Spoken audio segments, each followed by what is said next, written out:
The little girl's bloody hand grabbed his coat. 10 years old, shaking like a leaf in a blizzard, but her voice didn't waver. "Please, mister. He's gonna kill her tonight. Mama can't run no more." Behind her, through the howling snow, Jedediah Callahan saw the torches coming. 6 men. Maybe 7. And somewhere in that frozen darkness, a woman was dying. He'd sworn never to care again. Sworn it on his wife's grave. But some promises God don't let you keep.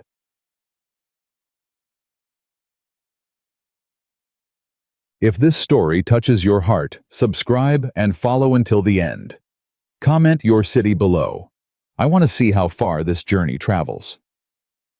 The knock came at midnight. 3 sharp raps against frozen wood.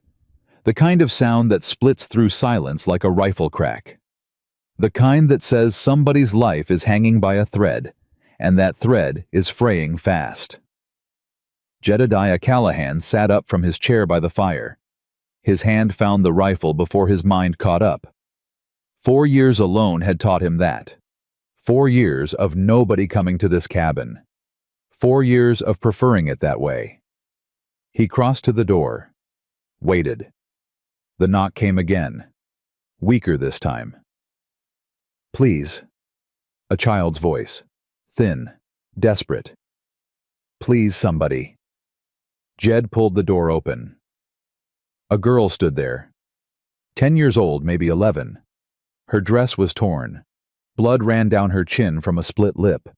Her bare feet were blue against the snow.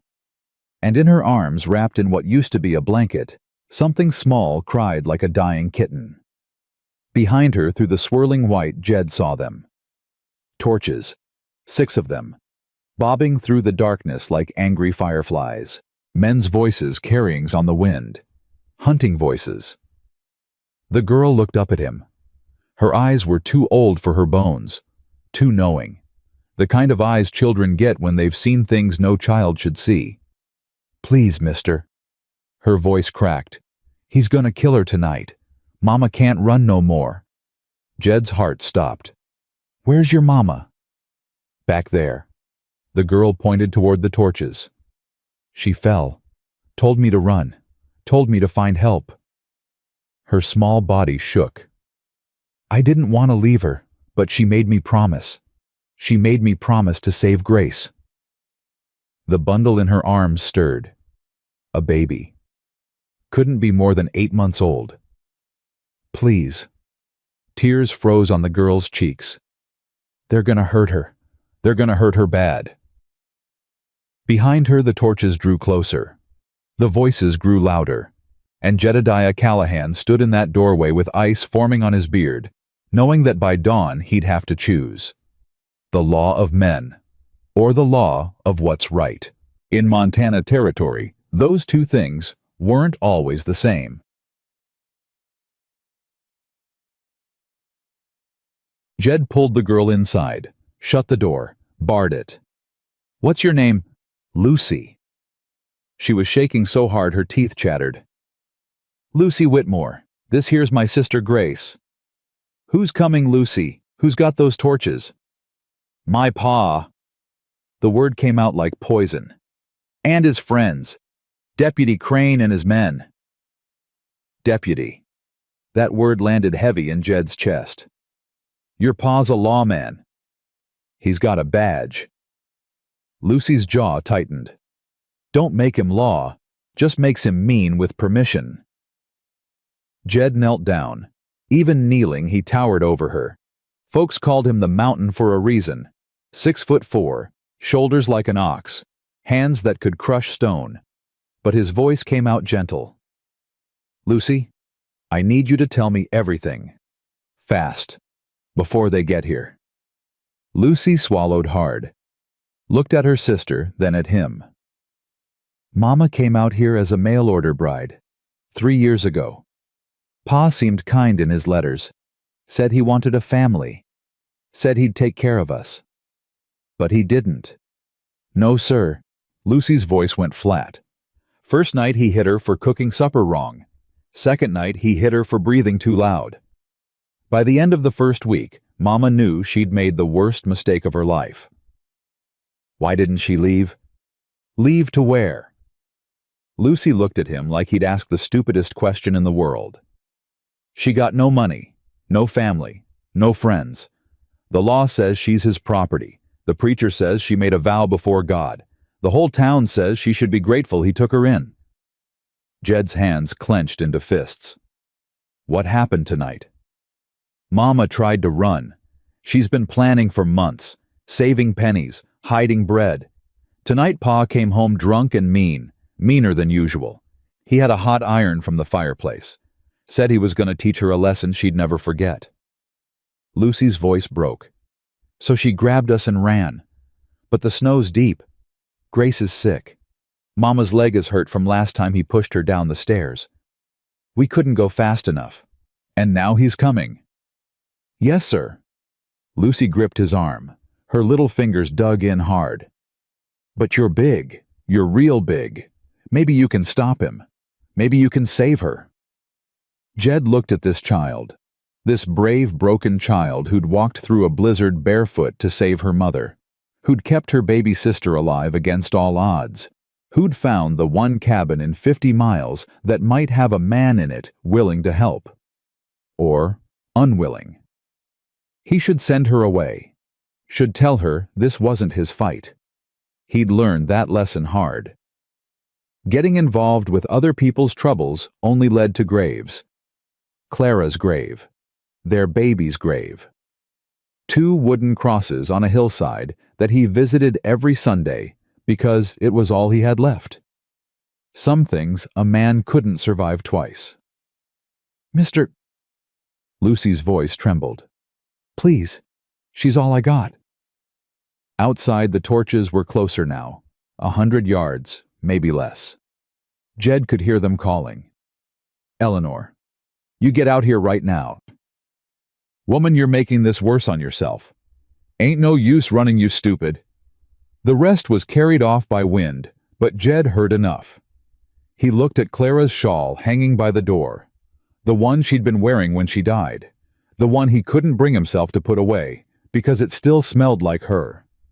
Some promises God don't let you keep. Jed stood up, grabbed his rifle, grabbed his coat. Stay here, he told Lucy. Bar the door behind me. Don't open it for nobody but me. But I'm going to get your mama. Lucy's eyes went wide. You'd do that? You don't even know us. I know enough. Jed opened the door. The cold hit him like a fist. I know she's out there alone. I know she's hurt. I know she's got a man coming to kill her. He stepped into the blizzard. That's enough. The snow was 3 feet deep in places. Jed pushed through it like a ship through angry seas. His lungs burned from the cold. His beard froze solid, but he kept moving. The torches spread out now, searching, hunting. Jed moved quiet, stayed low. 4 years of solitude had made him part of this mountain. He knew every tree, every rock, every shadow. He found her in a gully half buried in snow. Eleanor Whitmore, 32 years old, dressed in nothing but a nightgown and a torn coat. Her leg was bent wrong. Her face was a map of bruises. But she was alive. Please. She saw him coming and tried to crawl away. Please don't hurt me. I'll go back. I'll be good. Ma'am. Jed kept his voice soft. I ain't with them. She stopped. Looked at him. Really looked. Who are you? Name's Jedediah Callahan. Your daughter Lucy found my cabin. She's there now with the baby. They're safe. Eleanor's whole body shuddered with relief. Lucy's alive, Grace is alive. Yes, ma'am. And I'm going to get you to them, but we gotta move, now. I can't. Eleanor gestured at her leg. It's broken, from when it won't hold weight. Jed didn't hesitate. He scooped her up like she weighed nothing, which wasn't far from the truth. She was thin as a rail, starved down to bone and desperation. Then I'll carry you. Eleanor stared at him. Why would you do this? You don't know me. You don't know what trouble this will bring you. I know a woman's dying in the snow while her husband hunts her like an animal. Jed started walking, fast. That's enough to know. He's a deputy. He's got the law on his side. Law ain't always justice, ma'am. He'll kill you. He can try. They were halfway to the cabin when the shout came. There, I see her. Jed turned. A torch was coming fast.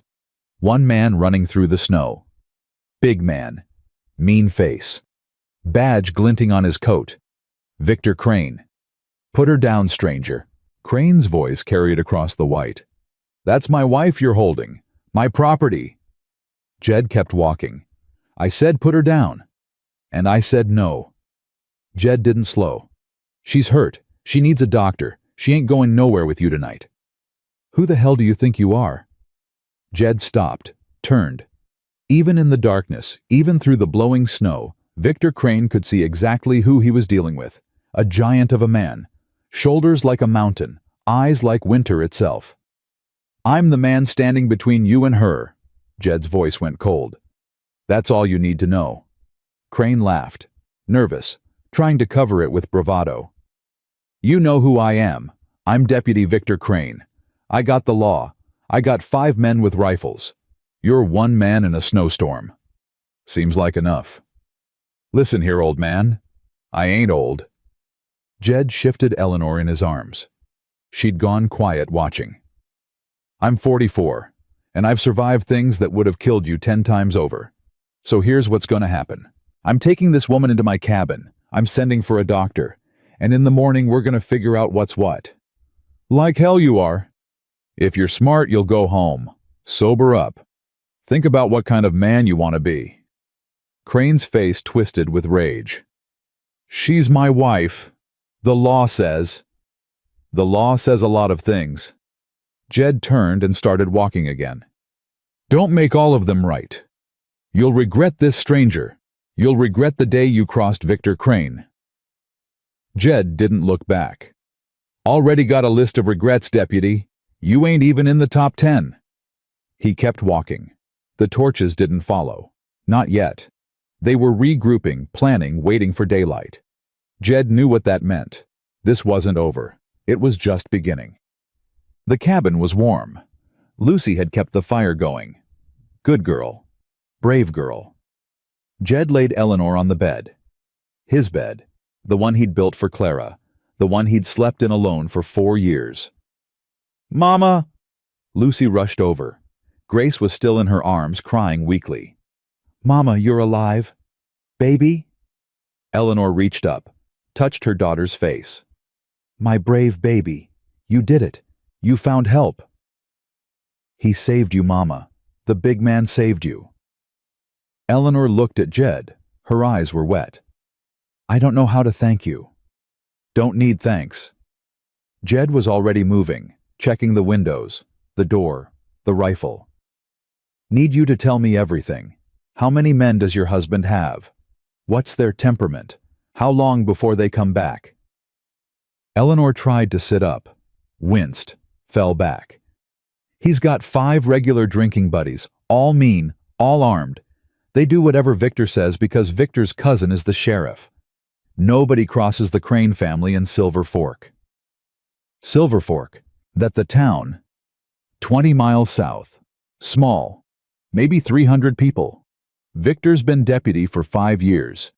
Before that, she hesitated. Before that, he was just a rancher. A charming rancher who wrote beautiful letters to lonely women back east. Mail-order bride, Jed said. I was a school teacher in Boston. My parents died. I had nothing. His letters seemed so kind, so full of promise. Eleanor laughed bitterly. I thought I was starting a new life. Didn't know I was signing up for hell. Lucy climbed onto the bed, careful not to jostle her mother's broken leg. Pa's mean as a snake, mister. He hits Mama every day. He says it's because she's stupid, because she can't do nothing right. But Mama ain't stupid. Mama's the smartest person I know. I know she is. Jed looked at Eleanor. You kept yourself alive for 3 years. Kept your children alive. That takes smarts most people ain't got. Eleanor's lip trembled. I should have run sooner, should have found a way. You're here now. That's what matters. Jed pulled a chair up beside the bed, sat down heavy. The adrenaline was fading, and weariness crept in. He was 44 years old. He'd buried a wife and child. He'd spent 4 years convinced he'd never feel anything again. Now, in one night, everything had changed. What happens in the morning? Eleanor asked. When he comes back with the law, we'll face it. He'll say I belong to him, and legally he's right. A wife is her husband's property. I signed the marriage certificate. I said the vows. Vows don't include getting beat to death. The law doesn't see it that way. Jed looked at her for a long moment. Then we'll have to change what the law sees. Dub. Morning came gray and cold. Jed hadn't slept. He'd spent the night preparing, boarding windows, setting traps in the snow, loading every weapon he owned. Eleanor slept fitfully, fever setting in from her injuries. Lucy stayed at her side, holding Grace, watching her mother like a hawk. At 8 o'clock, the riders came. Jed saw them from the window. 7 men on horseback. Victor Crane in front, badge polished bright. Behind him, a man in black robes, a preacher, and another man with a paper in his hand. They stopped at the edge of Jed's property. Callahan. Victor's voice carried across the snow. We've got legal papers, a court order. Send out my wife and children, or we're coming in to get them. Jed stepped onto the porch, rifle in hand, not pointing at anyone, just present. Morning, deputy. Don't you morning me, you wife-stealing son of a... Watch your language. Jed's voice went hard. There's children in this house. My children in my house with my wife. Victor's horse danced beneath him, sensing his rage. You've got 1 minute to send them out, or I swear to God... God ain't got nothing to do with this. Jed leaned against the porch post, casual, immovable. And neither does your paper. That woman's got a broken leg. Baby's got a fever. They ain't going nowhere till a doctor sees them. I don't care if they're dying. They're mine.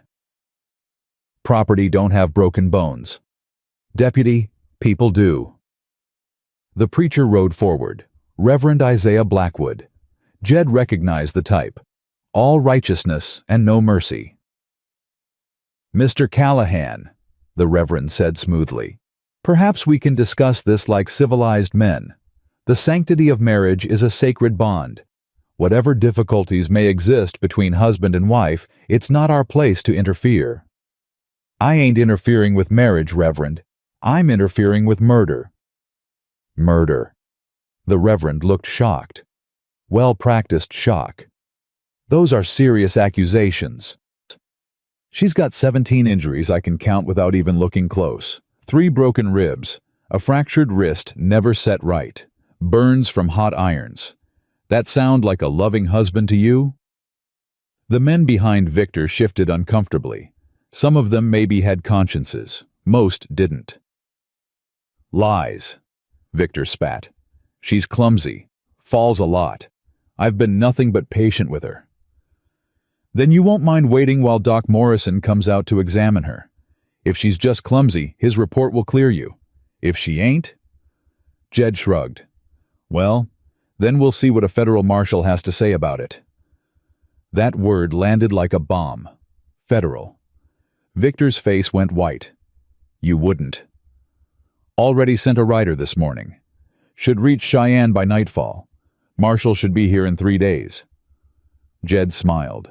No warmth in it. Unless you've got something to hide that shouldn't bother you none. Victor's hand twitched toward his gun. I wouldn't, Jed said quietly. The other men looked at each other, at Victor, at the giant on the porch with the rifle and the cold eyes. Nobody moved. This ain't over, Victor said finally. I've got the law. I've got papers. I've got rights.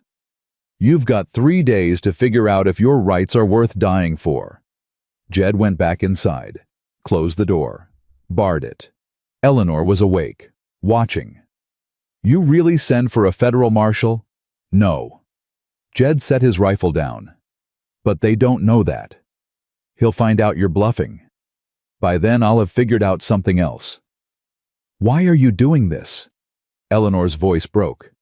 You don't know us. You've got no stake in this fight. Why would you risk everything for strangers? Jed didn't answer for a long moment. Then he reached into his shirt, pulled out a gold ring on a leather cord. Clara's wedding ring. 4 years ago, I had a wife. Most beautiful woman I ever knew. Smart, kind, brave. What happened to her? She died in childbirth. The baby died too. Little girl.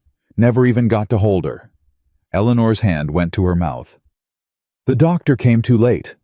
The midwife didn't know what she was doing. I sat there watching my whole world slip away, and there wasn't nothing I could do to stop it. Jed looked at her. His eyes were wet. I swore that night I'd never care about anything again. Thought if I didn't care I couldn't get hurt. Worked pretty good for 4 years. And now?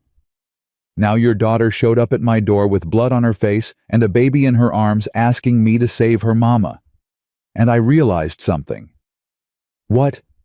Not caring ain't the same as not hurting. It's just a different kind of pain. He tucked the ring back into his shirt. Maybe it's time I tried a different way. Lucy appeared in the doorway, Grace in her arms. Mr. Jed, the baby's hungry, and Mama needs water, and I think...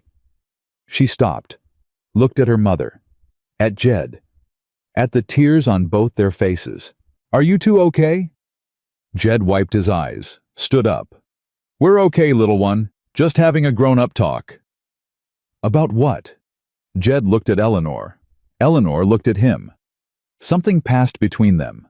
Not romance, not yet, but understanding, recognition. Two broken people who'd found each other in a storm. About family, Jed said finally. About what it means. The day passed slow. Jed tended to Eleanor's wounds as best he could, splinted her leg with boards and rope, cleaned the cuts, applied salve to the burns. She flinched at every touch, and he realized she wasn't just afraid of the pain. She was afraid of him. I ain't gonna hurt you, he said quietly. I know. But she didn't relax. It's just... Victor was gentle too, in the beginning. Before we got married, he was the kindest man I'd ever met. Then the door closed, and he became someone else. Some men are two people, one for the public, one for the private. How do I know you're not like that? Jed set down the bandage, sat back. You don't, not yet. Trust takes time. I understand that. Eleanor studied him. My first husband hit me on our wedding night, said he wanted to make sure I understood who was in charge. 3 years later, I still flinch when any man raises his hand, even if he's just reaching for a cup. Then I'll keep my hands low. You'd do that. I'd do whatever it takes to make you feel safe, you and your girls. Lucy piped up from across the room. He's different, Mama. I can tell. How can you tell, baby? Because he looks at us like we're people. Pa never did. Pa looked at us like we was furniture. Things he owned, things he could break if he wanted. Out of the mouths of babes. Eleanor's eyes filled with tears. I'm sorry, baby. I'm so sorry I didn't get you out sooner. It's okay, Mama. We're out now. Lucy came over, sat on the bed, leaned against her mother. And the big man's gonna protect us. Right, Mr. Jed? Jed nodded. Right. Night fell. The torches didn't come back, but Jed knew they were out there, watching, waiting. He sat by the fire rifle across his knees, listening to the wind howl outside. Behind him, Eleanor slept. Lucy slept.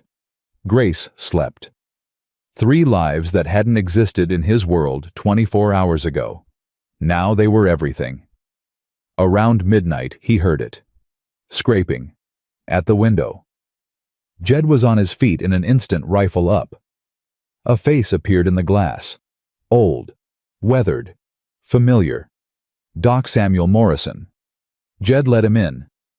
How'd you know to come? Beatrice sent word. Said there was trouble at your place. The old doctor set down his bag. Didn't say what kind.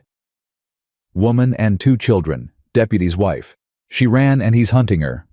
Doc's face went grim. Victor Crane. You know him. I've been patching up his wife for 2 years, telling myself it wasn't my business, lying to myself because the truth was too ugly. Doc moved toward the bedroom. Show me. Jed showed him. For 20 minutes, Doc examined Eleanor in silence. Checked her bones, her bruises, her burns, made notes in a small leather journal. When he came out, his face was carved from stone. 17 distinct injuries. Broken ribs, 3 of them healing poorly. Fractured wrist never properly set. Burns consistent with hot iron contact. Malnutrition. Anemia. She's been dying for 3 years, Jed. Dying slow. Can you testify to that? I can do more than that. Doc pulled out his journal. I've got 2 years of notes. Every time I patched her up, I wrote it down. Dates, injuries, what she told me happened, and what I knew actually happened. Why didn't you say something? Doc's eyes went wet. 20 years ago, I had a daughter, Alice. Beautiful girl. Married a man I didn't trust. I kept my mouth shut because it wasn't my place to interfere. What happened? He killed her. Beat her to death one night when he was drunk. By the time I got there, she was gone. Doc wiped his eyes. I swore I'd never let that happen again, but swearing and doing are different things. I've been a coward, Jed, hiding behind propriety and law while women suffered. But you came tonight. When Beatrice told me what was happening, something broke in me. Or fixed itself, I'm not sure which. Doc gripped his journal. I'll testify. I'll tell the truth. Whatever happens, I'll speak. It might cost you everything. I've already lost everything that matters. My daughter, my self-respect, my soul. Doc looked toward the bedroom where Eleanor slept. Maybe if I save this one, I can start getting some of it back. Jed gripped the old man's shoulder. Thank you. Don't thank me yet. Victor's not gonna stop. He's got the sheriff in his pocket. He's got the preacher. He's got half the town too scared to speak. Then we'll need the other half. You think they'll stand up? Jed thought about it. About people. About fear. About the moment when shame becomes louder than terror. I think everyone's got a line. A moment when they can't pretend anymore. We just have to find it. Doc nodded, packed up his bag. I'll be back at dawn. With supplies. With whatever help I can find. Be careful. Victor's got men watching the roads. I know these mountains better than they do. Been riding them for 40 years. Doc paused at the door. You're a good man, Jed Callahan. Whatever happens, remember that. He disappeared into the night. Jed barred the door behind him. When he turned, Lucy was standing there, watching. Is Mama gonna be okay? Doc says she needs rest, needs food, needs time. But is she gonna be okay? Jed knelt down, looked the girl in the eye. I don't know, Lucy. I wish I could promise you everything's gonna be fine, but I don't lie to children. What I can tell you is this, I'm gonna fight for her. Fight for you. Fight for Grace. Whatever comes through that door, it's gonna have to go through me first. Lucy nodded. Solemn. That's enough. Is it? It's more than anyone's ever done for us. She went back to bed, curled up beside her mother, held her baby sister close. Jed watched them for a moment. 3 lives, 3 souls, 3 reasons to keep breathing. Then he went back to the window, back to watching, back to waiting. The storm was coming, and he would be ready. 3 hours before dawn, the first shot rang out. Not at the cabin, somewhere distant, east toward town. Then another shot, and another. Jed tensed at the window. What's happening? Eleanor's voice groggy with fever and pain. Don't know yet. Stay down. More shots, then shouting, then silence, long silence. Then through the darkness, a single rider appeared, moving fast, too fast for caution. Jed raised his rifle, waited. The rider stopped at the property line, threw something into the snow, then turned and vanished back into the night. Jed waited 10 minutes before going out to look. It was a bag, burlap, heavy, inside a note and a ledger. The note read, "He's coming at dawn. 30 men. Not just his friends. He's paying the mine workers. Says it's a posse. Says you're a kidnapper. But this ledger proves what he really is. 2 years of payroll records. He's been stealing county funds. $300-400. Use it." A friend. Jed opened the ledger, flipped through the pages. Numbers, dates, signatures. Victor Crane had been embezzling from the county for 2 years, skimming off road repairs, school funds, medical supplies, lining his own pockets while the town starved. This wasn't just evidence of abuse. This was evidence of federal crimes. Jed looked toward the eastern horizon, toward dawn, toward what was coming. 30 men. He was one man with a rifle, and 3 people who couldn't fight. But he had something Victor Crane didn't, the truth. And sometimes that was enough. Sometimes that was everything. He went back inside, barred the door, sat down beside Eleanor's bed. "What is it?" she whispered. "Trouble." He showed her the ledger, but also hope. "I don't understand." "Your husband's been stealing, from the county, from the people. If we can get this to the right hands." Whose hands? Victor owns the sheriff, the judge, everyone. Not everyone. Jed thought about Doc Morrison, about whoever had thrown this bag, about the people in town who'd watched and stayed silent, but maybe, just maybe, were ready to speak. There's always someone who hasn't given up, always someone still fighting. How do you know? Because you're still fighting. He touched her hand, gentle, brief. After 3 years of hell, you grabbed your children and ran into a blizzard. That's not giving up. That's war. Eleanor's eyes filled with tears. "I was so scared." Brave people are always scared. That's what makes them brave. Dawn crept closer. The sky went from black to gray to pale gold. And somewhere to the east, 30 men on horseback started riding toward a cabin in the mountains, toward a giant rancher with nothing left to lose, toward a woman with everything to fight for, toward children who deserved better than the world had given them. The storm was coming, but so was the light. The first light of dawn had barely touched the mountaintops when Lucy's voice cut through the silence. "Mr. Jed, they're coming." Jed was already at the window. He'd been watching for an hour, waiting, counting the minutes, like a man counts his last breaths. Now he saw them. A line of riders emerging from the tree line. 10, 20. More behind them still coming. "How many?" Eleanor asked from the bed. She'd tried to sit up twice already. Both times her leg had screamed her back down. 30, maybe more. Dear God. God ain't got nothing to do with this. Jed checked his rifle, checked his pistol, checked the boards on the windows. "But we ain't dead yet." Lucy stood beside him, her small face pressed against the cold glass. She wasn't crying, hadn't cried since that first night. Something in this child had gone hard and sharp like a blade forged in fire. Is Pa with them? Front and center, riding like he owns the world. He thinks he does. Lucy's voice was flat. He thinks he owns everything. Mama, me, Grace, the whole town. Some men think owning things makes them big. Usually means they're small inside. The riders stopped at the property line. Jed counted them now. 34 men. Some on horses, some on foot, most of them carrying rifles. A few with torches even though it was daylight. The torches weren't for seeing. They were for burning.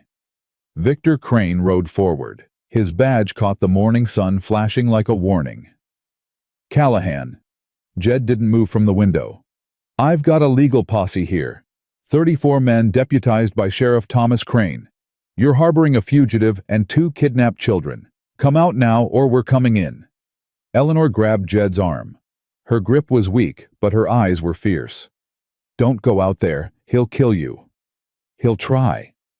Please, you've done enough, more than enough. Just let me go back. I'll tell them I came here against my will. I'll say you didn't know. You'd go back to that if it keeps you alive, if it keeps my children safe." Jed looked at her. This woman who'd been beaten for 3 years, starved, burned, broken, and still her first thought was protecting others. "You ain't going nowhere." He pulled the ledger from his coat. "And neither is he. Not after everybody sees this." "What are you going to do?" "Something stupid, probably." Jed almost smiled. "Been doing stupid things my whole life. Might as well keep the streak going." He walked to the door, unbarred it, stepped out onto the porch. 34 rifles swung toward him. "Morning, gentlemen." Jed's voice carried easy across the snow. "Nice day for a ride." Victor's face twisted. "You think this is funny?" "I think 34 men coming to drag one sick woman out of bed is about the saddest thing I've seen in 44 years. And I've seen some sad things. She's my wife. She's a human being. There's a difference, though I don't expect you to understand it." One of the men in the posse shifted. Jed recognized him. Tom Harker, the blacksmith from Silver Fork. Good man, mostly. Quiet. The kind who kept his head down and his opinions to himself. "Jed," Tom's voice was uncertain, "we don't want no trouble. Just let the woman go, and this all ends peaceful." "Does it?" Jed held up the ledger. "You all know what this is." Silence. "This here's 2 years of county payroll records. Shows every penny that came into Silver Fork and every penny that went out." He opened it, flipped through the pages. "Funny thing, though, the numbers don't add up. $3,400 missing. Road repairs that never happened. School supplies that never arrived. Medicine for the sick that disappeared into thin air." The men looked at each other, confused, uncertain. "Where'd all that money go, you think?" Jed looked directly at Victor. "Deputy Crane, you got any ideas?" Victor's face went white, then red, then a color Jed had never seen on a living man. "That's lies. That's forgery. That's your signature." Jed held up a page. "Right there, and there, and there. 37 times by my count. You've been stealing from these men's families for 2 years. Their children went without books so you could buy whiskey. Their wives went without medicine so you could play cards in Cheyenne." The posse stirred. Men looking at Victor now with different eyes. "He's lying." Victor's voice cracked. "He's trying to distract you. He's got my wife in there, my children, and he's—" "Your wife's got 17 injuries."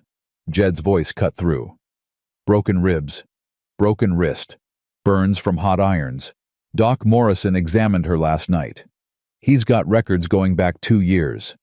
Every time you beat her, he wrote it down. Doc's a drunk, Doc's a witness. And so's Beatrice Hollis. And so's half the town that watched you hit your own daughter on the church steps 3 days ago." A murmur ran through the posse. Some of these men had been there, had seen it, had told themselves it wasn't their business. "Tom." Jed looked at the blacksmith. "You've got a daughter. Sarah, right? 9 years old." Tom nodded slowly. "If a man hit Sarah hard enough to split her lip, what would you do?" Tom didn't answer. Didn't have to. His hand moved away from his rifle. "Pete?" Jed turned to another man. "Your wife Mary had trouble with her first husband. Came to you with bruises she said were from falling. You knew better. That's why you married her, to give her something better." Pete's jaw tightened. "Jim, your mother died from a fall down the stairs. At least that's what your father told people. But you knew the truth, didn't you? You were 12 years old, hiding in the closet, listening to her scream." Jim's rifle lowered. "Every one of you has got a mother, a wife, a daughter, a sister. Every one of you knows what it looks like when a woman's being hurt. You've seen the signs.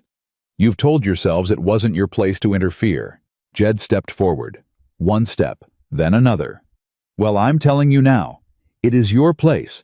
It's everybody's place. Because when we look away, we become part of it. When we stay silent, we say, it's okay. That's enough. Victor drew his pistol. I'm the law here. You're a thief and a wife-beater. Jed didn't flinch. And you're about to be a murderer too if you pull that trigger. In front of 34 witnesses who are starting to remember they've got consciences. Victor's hand shook. The pistol wavered. Put it down, Victor. Sheriff Thomas Crane rode forward. Victor's cousin. The man who'd given him the badge. Who'd covered up his crimes for years. Put it down. This ain't the way. He's lying, Tom. I've seen the ledger. The sheriff's voice was tired, old. Beatrice showed me last night. She's been keeping copies for 2 years, waiting for someone to listen. Victor's face crumpled. You're my family. You're supposed to protect me. I've been protecting you too long. The sheriff dismounted, walked toward his cousin.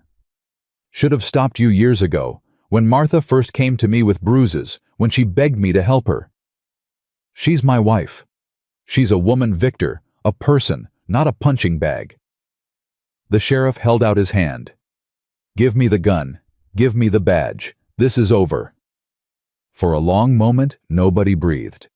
Then Victor raised the pistol, not at Jed, not at the sheriff, at his own head. If I can't have them, nobody will. His voice cracked. If I can't have my family, what's the point? What's the goddamn point? Victor, don't.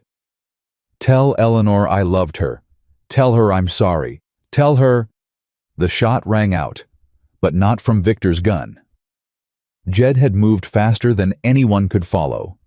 His rifle butt caught Victor's wrist, sent the pistol spinning into the snow. A second later, Victor was on the ground, Jed's boot on his chest. You don't get to die. Jed's voice was ice. You don't get that easy way out. You're gonna live. You're gonna face trial. You're gonna look your wife and daughters in the eye while they tell the world what you did to them. Victor sobbed, actually sobbed. This man who'd terrorized his family for 3 years, reduced to tears in the snow. Please, please, just let me die. No.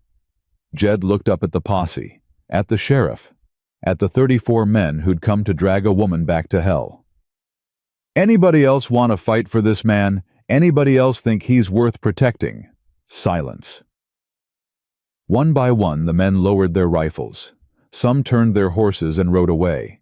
Others just stood there ashamed looking at their boots. Tom Harker stepped forward. What do you need, Jed? I need men to guard the cabin while I take the women to safety. I need someone to ride to Cheyenne for a federal marshal. I need people to stand up and say what they've seen. I'll guard the cabin. Tom set his jaw. My Sarah's in there somewhere. In every little girl who's ever been hit by her father. I should have spoken up years ago. I didn't. But I'm speaking now. I'll ride to Cheyenne. Pete mounted his horse. Mary's been wanting me to do something that matters. Reckon this qualifies. One by one, men stepped forward. Not all of them, not even most. But enough. The sheriff handcuffed his own cousin, pulled him to his feet. I'm sorry, Jed. I should have done this years ago. You're doing it now. That's what matters. Will she forgive me, Eleanor? That's not for me to say. Jed looked toward the cabin where 3 faces watched from the window. Forgiveness is her choice. All you can do is earn it. The sheriff nodded, loaded Victor onto a horse, led him away. The posse dispersed, some to guard the roads, some to spread the word, some just to go home and think about who they wanted to be. Jed stood alone in the snow watching them go. Then he walked back inside. Eleanor was crying. Lucy was crying. Even little Grace was crying, though she didn't know why. Is it over? Eleanor whispered. The first part. Jed sat down beside her bed. There's more coming. Trial. Testimony. People asking questions you don't want to answer. But Victor? Victor's going to jail. For a long time. Maybe forever. Eleanor's hand found his. Gripped it tight. Thank you. I don't know why you did this. I don't know what we did to deserve. You didn't have to do anything. Jed's voice was rough. Deserving's got nothing to do with it. You needed help. I was there, that's all. That's not all. That's everything. Lucy climbed onto the bed, careful of her mother's leg, held up her small hand. Can I say something? Course you can, Jed said. I prayed for you, that night in the snow, when Mama told me to run and find help. I prayed to God to send someone big enough to stop Pa, someone strong enough to protect us. She looked at Jed with those old knowing eyes. God sent you, and Jed didn't know what to say to that. Didn't know if he believed in a God who answered prayers. Didn't know if he believed in anything anymore. But looking at this child, this brave broken child who'd walked through a blizzard barefoot to save her family, he thought maybe he could start believing again. I ain't much of an answer to prayers, he said finally. You're the best answer I ever got. The afternoon passed slow. Doc Morrison came back with supplies, bandages, medicine, food. He'd brought Beatrice Hollis with him, the general store owner who'd been keeping records of Victor's crimes for 2 years. Mrs. Whitmore. Beatrice stood at the foot of the bed, hands clasped face tight with something that might have been guilt. I owe you an apology. Eleanor looked at her, wary. This woman had watched her suffer for 3 years, had sold her flour and salt while her face was black with bruises, had said nothing. Why now? Because I was a coward. Beatrice's voice cracked. I told myself it wasn't my place. Told myself the law would handle it. Told myself 100 lies to help me sleep at night. And now I've got a chance to make it right. Or start to anyway. She pulled out a leather satchel. I've got copies of everything. Victor's embezzlement, your journal entries, medical records from Doc, witness statements from people who are finally ready to talk. Witness statements. A lot of people saw things, Mrs. Whitmore. They were just too scared to speak. But fear has a way of breaking when shame gets loud enough. Eleanor looked at the satchel, at the woman holding it, at the years of silence finally giving way to truth. Why did you keep records all this time? Because my sister died the same way you almost did, 20 years ago. Her husband beat her to death, and nobody did anything. I couldn't save her, but I swore I'd save someone else someday. You've been waiting 20 years, waiting for someone brave enough to run. Beatrice's eyes were wet. You ran, Mrs. Whitmore. You grabbed your children and ran into a blizzard with a broken leg. That's the bravest thing I've ever seen. Eleanor didn't know what to say. For 3 years, she'd thought she was alone, thought nobody saw, nobody cared. Now she was learning that people had been watching all along, waiting, collecting evidence, building a case. She just hadn't known it. Thank you, she said finally, for not forgetting. Thank you for not giving up. The two women looked at each other. A moment of understanding passing between them. Survivors of different storms, but storms all the same. Then Beatrice got to work, organizing papers, writing statements, building the case that would put Victor Crane away forever. Meanwhile, Jed sat with Lucy on the porch. The snow had stopped. The sun was out. For the first time in days, the world looked almost peaceful. Mr. Jed. Yeah. What's going to happen to us after the trial? Jed thought about that. About Eleanor's broken leg and empty pockets. About Lucy's bare feet and hungry eyes. About Grace's thin wail and fevered skin. What do you want to happen? Lucy was quiet for a moment. Then she pulled something from her pocket. A small book, worn and water-stained. The one she'd been carrying since that first night. My grandpa gave me this, before he died. Said it was the most important book in the world. What is it? Poetry, Emily Dickinson. Lucy opened it carefully, like it might fall apart in her hands. I know most people think poetry's silly, but Grandpa said poets know things other people don't. They see the truth underneath the lies. Your grandpa sounds like a wise man. He was. Lucy's voice went soft. He died when I was 6, right before Mama married Pa. Sometimes I think, if Grandpa had lived, maybe things would have been different. Maybe. But he didn't live, and things happened the way they happened, and now we're here. She looked at Jed. Where's here exactly? My cabin, my land, such as it is. Is it nice? When it's not being attacked by angry men with torches? Jed almost laughed. It's quiet, peaceful. Got a creek out back full of trout. Mountains all around. Clara used to say it was the prettiest place she'd ever seen. Who's Clara? Jed's heart clenched. My wife. She died 4 years ago. I'm sorry. Me too. Lucy was quiet again. Then she said, Do you think she'd mind if we stayed here after everything's over? Jed looked at this child. This brave, broken child who'd lost everything and still found room for hope. I think she'd want me to stop living like a ghost, he said finally. I think she'd want this cabin to have life in it again. Laughter, love. So we can stay? That's up to your mama. But you'd let us, if she said yes. Jed nodded slowly. Yeah, I'd let you. Lucy smiled, the first real smile he'd seen from her. It transformed her face, made her look like the child she was supposed to be, instead of the survivor she'd had to become. I'll ask her, Lucy said. When she's feeling better, when all this is over. You do that. That evening, Doc Morrison set Eleanor's leg properly. She screamed into a leather strap, while Jed held her hand and Lucy covered Grace's ears. When it was over, Eleanor lay there pale and shaking, but her eyes were clear. How bad? Clean break, Doc said. Should heal right if you stay off it for 6 weeks. No walking, no standing, nothing. 6 weeks, at least. Eleanor looked at Jed, at the cabin she'd invaded, the life she'd disrupted, the peace she'd shattered. I can't impose on you for 6 weeks. There must be somewhere else. A boarding house, a hotel. Nearest hotel's in Silver Fork, Jed said, 20 miles away.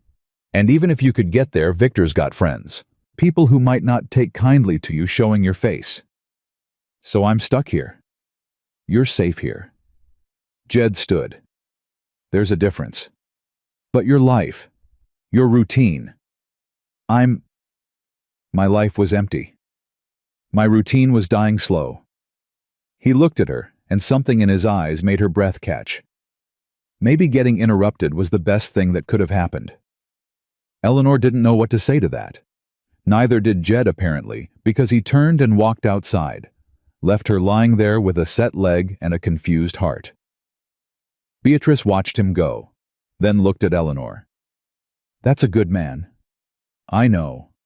A lonely man. I know that too. His wife's been dead 4 years. Everyone in the territories tried to set him up with someone. He's turned them all down, said his heart died with Clara. Why are you telling me this? Beatrice smiled, knowing, gentle. Because I've been watching him since you got here, the way he looks at you, the way he looks at those children. Something's waking up in him, something that's been asleep a long time. We've known each other 3 days. 3 days, 3 years, 3 decades. Time doesn't matter when souls recognize each other. That's very poetic. My sister was the poet. I'm just the storekeeper who remembers her words. Beatrice gathered her papers. But I'll tell you this, Mrs. Whitmore. Second chances don't come often. When they do, you grab them with both hands and you don't let go. She left. Eleanor lay there staring at the ceiling, thinking about second chances. About hands that were gentle instead of cruel. About eyes that saw her as a person instead of property. About a giant rancher who'd walked into a blizzard to save her life. The days that followed were strange. Peaceful in a way Eleanor hadn't known peace could be. No fists coming out of nowhere. No screaming. No walking on eggshells waiting for the next explosion. Just quiet. And kindness. And the slow business of healing. Jed barely spoke. He'd bring her food, check her bandages, make sure she had everything she needed. Then he'd disappear off to chop wood or tend horses or do whatever it was he did to fill the long hours. But sometimes when he thought she wasn't looking, Eleanor caught him watching her. Not the way Victor used to watch. Not possessive. Not calculating. More like wondering. Like he was trying to figure out a puzzle he didn't have all the pieces to. Lucy, meanwhile, had attached herself to Jed like a shadow. Followed him everywhere. Asked 1,000 questions about everything. How do you saddle a horse? Why does the creek freeze from the edges? What makes bread rise? How do you know when a storm's coming? Jed answered every question. Patient, thorough, like he had all the time in the world. She's never had a father, Eleanor said one evening watching them through the window. Jed was teaching Lucy to split kindling, her small hands on the axe, his big hands guiding them. I mean, she's had Victor, but that's not the same as having a father. No, Doc agreed. He'd been coming by daily to check on her leg. It's not. She needs someone to look up to. Someone who'll show her that men can be good. That not all of them are monsters. I was going to say broken, but monsters works too. Doc set down his medical bag.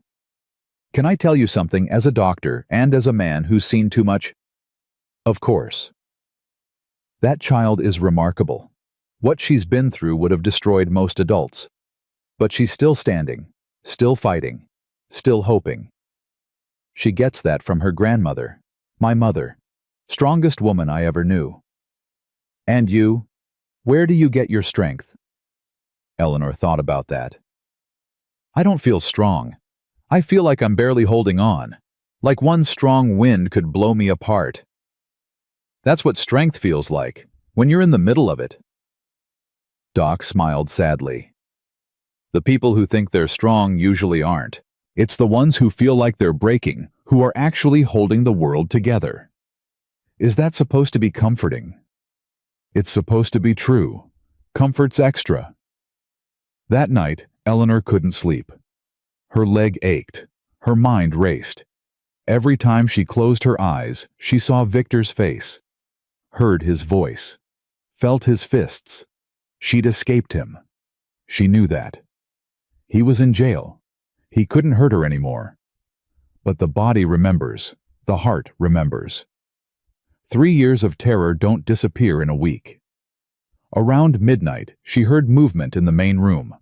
Quiet footsteps. Then the creak of the front door. Jed. She should let him go.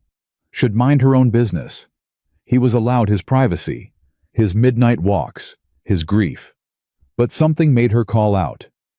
Jed. Silence. Then footsteps coming back. His face appeared in the doorway. You should be sleeping.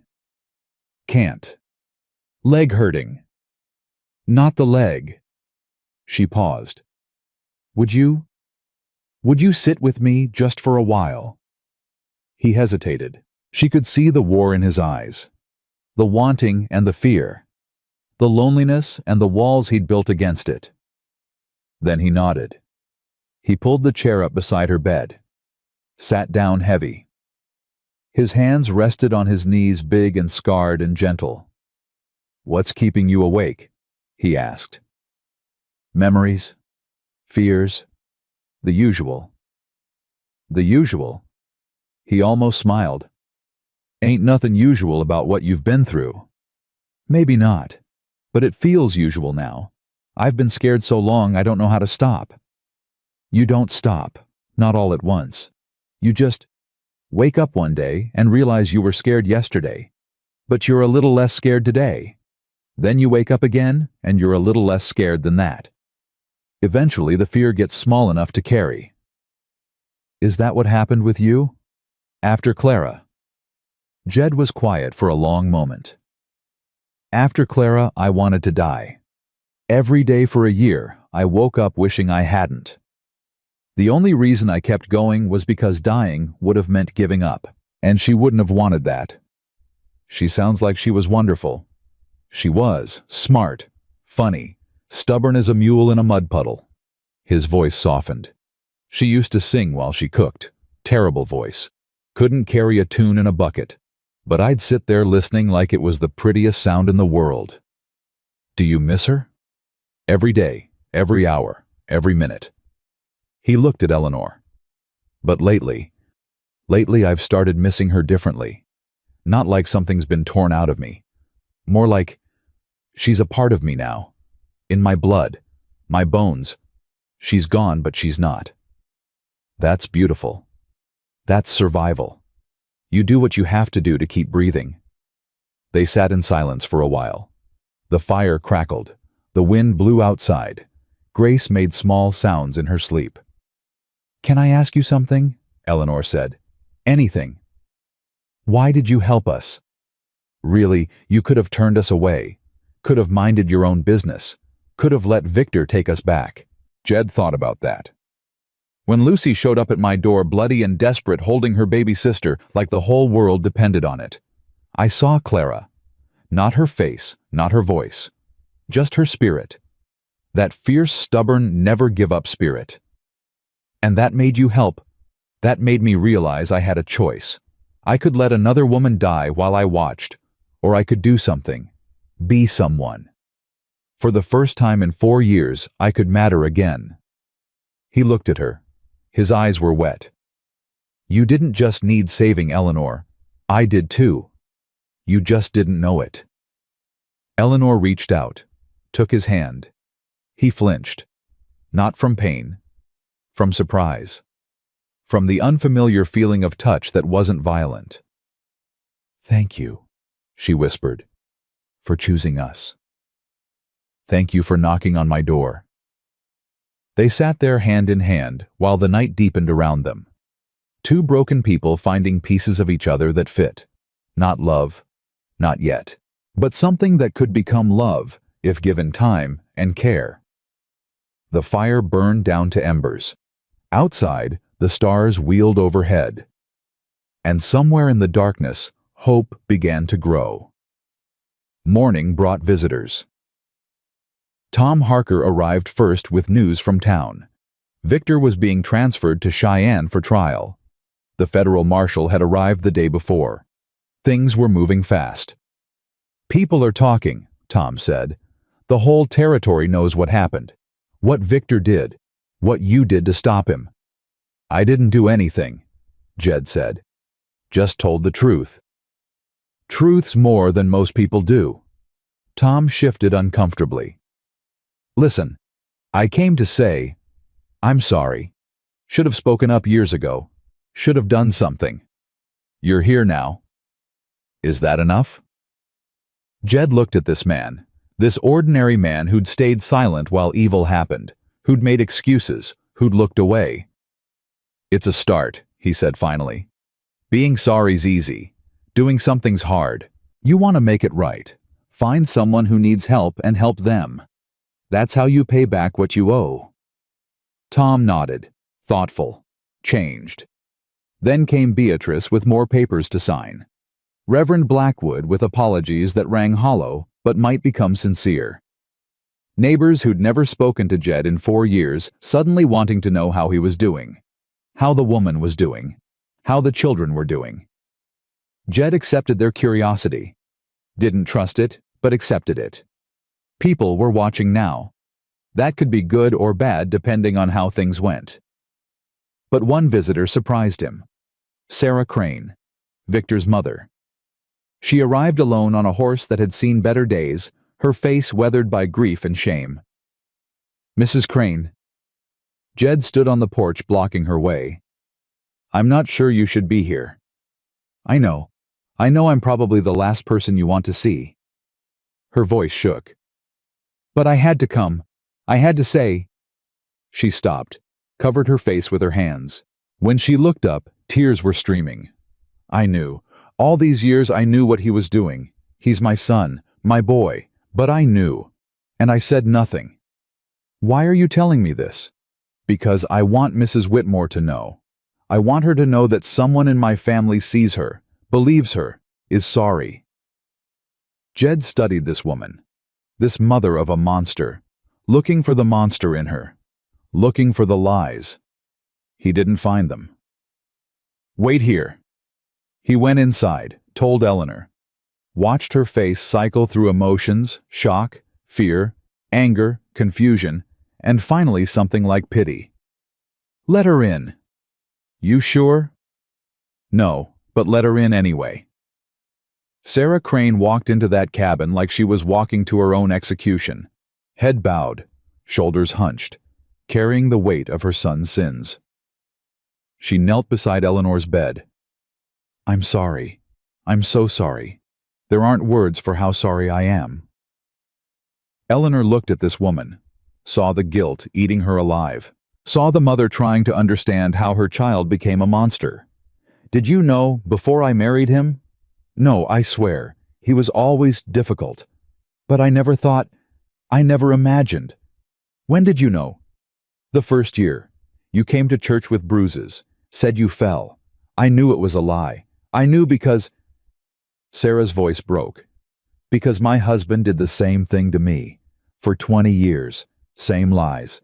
Same excuses. Same silence." Eleanor's breath caught. "Victor watched his father beat me. Learned from him. Became him." Sarah's tears fell freely now. "I should have left. Should have taken him away. Should have broken the cycle. But I was scared. And weak. And now you've paid the price for my cowardice." For a long moment, no one spoke. Then Eleanor reached out, took Sarah's hand. "We can't change what's been done. We can only change what happens next. How can you forgive me after everything?" "I'm not forgiving you. Not yet. Maybe not ever." Eleanor's voice was steady. "But I'm choosing not to carry hatred. It's too heavy. It's too poisonous. And I've got 2 daughters who need to see their mother choose love over hate." Sarah sobbed, grabbed Eleanor's hand with both of hers. "Thank you. Thank you." "Don't thank me. Do better. Be better. Make sure what happened to me never happens to anyone else. That's how you earn forgiveness. Not with words, with actions." Sarah nodded, wiped her eyes, stood up. "I'll testify, against my own son. I'll tell them everything I know, everything I saw, everything I should have stopped." "That's a start." Sarah looked at Jed, at Lucy, at Grace. "Take care of them. Please. Give them the life my son stole from them." She left. The cabin fell silent. Lucy came over, climbed onto the bed. "Mama. Why were you nice to her? She's the bad man's mother." "Because being cruel doesn't undo cruelty. It just makes more of it." "I don't understand." "You will." Eleanor stroked her daughter's hair. "Someday when you're older, you'll understand." Lucy thought about that. "Mr. Jed." "Yeah. Is that true? Being mean just makes more meanness." Jed nodded slowly. "My father used to say anger's like a wildfire. Feels powerful when you're holding the torch, but you can't control where it spreads. Eventually it burns down everything, including you." "Your father sounds smart." "He was a difficult man, but sometimes difficult men say wise things." Lucy nodded, solemn. "I'm going to remember that, about the fire, about not being mean even when people are mean to me." "That's a good thing to remember." "And I'm going to write it in my book." She pulled out the poetry collection. "Grandpa said to write down important things so you don't forget." She found a blank page in the back, began writing in careful childish letters. "Anger is a fire. Don't hold the torch." Jed watched her write, watched Eleanor watch her, watched this moment of peace in the middle of chaos, and he thought for the first time in 4 years that maybe the world wasn't all darkness. Maybe there was light too. You just had to know where to look. 2 weeks passed like water through fingers. Eleanor's leg began to heal. Doc Morrison came every 3rd day, checking the splint, adjusting the bandages, nodding his approval at her progress. She could sit up now without screaming, could hold Grace without fear of dropping her. Small victories, but victories all the same. Lucy had transformed in those 2 weeks. The haunted look faded from her eyes. She smiled more, laughed sometimes, still flinched when doors slammed, or voices rose but less than before. Jed had given her chores, small tasks that made her feel useful instead of helpless. Collecting eggs, feeding the horses, learning to read the weather in the clouds. "She's a different child," Eleanor said one evening, watching Lucy chase a barn cat across the yard. "I almost don't recognize her." "She was always this child," Jed replied. "Just buried under fear. Now she's digging herself out." Like her mother. Jed looked at Eleanor. Really looked. Yeah, like her mother. Something passed between them. Something neither was ready to name. Eleanor looked away first. "The trial starts tomorrow." "I know. I have to testify." "I know that too." "I'm scared, Jed." Her voice dropped to a whisper. "Not of Victor, not anymore. But of standing up there in front of everyone, telling strangers the worst things that ever happened to me. Having them judge whether my pain is real enough to matter." Jed sat down beside her bed, took her hand. He'd started doing that lately when she needed steadying. His touch was always gentle, always brief, always asking permission without words. "You don't have to prove anything to anyone. The law says I do. The law's wrong about a lot of things. But here's what I know you survived. You protected your children. You walked through a blizzard on a broken leg to save them. That's not something that needs proving. That's something that speaks for itself. What if they don't believe me? Then they're fools, and fools don't get to decide your worth." Eleanor squeezed his hand. "Will you be there in the courtroom? Couldn't keep me away. Even if it means the whole territory sees you with the scandalous woman who left her husband." Jed almost smiled. "I've been called worse than scandalous. And you're not the one who should be ashamed." The next morning they made the journey to Cheyenne. Doc Morrison had rigged a wagon with cushions and blankets, trying to make the 20-mile ride as painless as possible for Eleanor's leg. It wasn't painless. Every bump and rut sent fire through her bones. But she didn't complain. She'd learned long ago that complaining only made things worse. Lucy sat beside her mother holding Grace, watching the world pass by. Jed drove the wagon, his back straight, his eyes on the road ahead. "Mr. Jed." "Yeah." "What happens if they let Pa go?" Jed's jaw tightened. "They won't." "But what if they do?" "Then I'll be there, between him and you, always." "You promise?" "I promise." Lucy nodded, satisfied. She'd learned to trust his promises.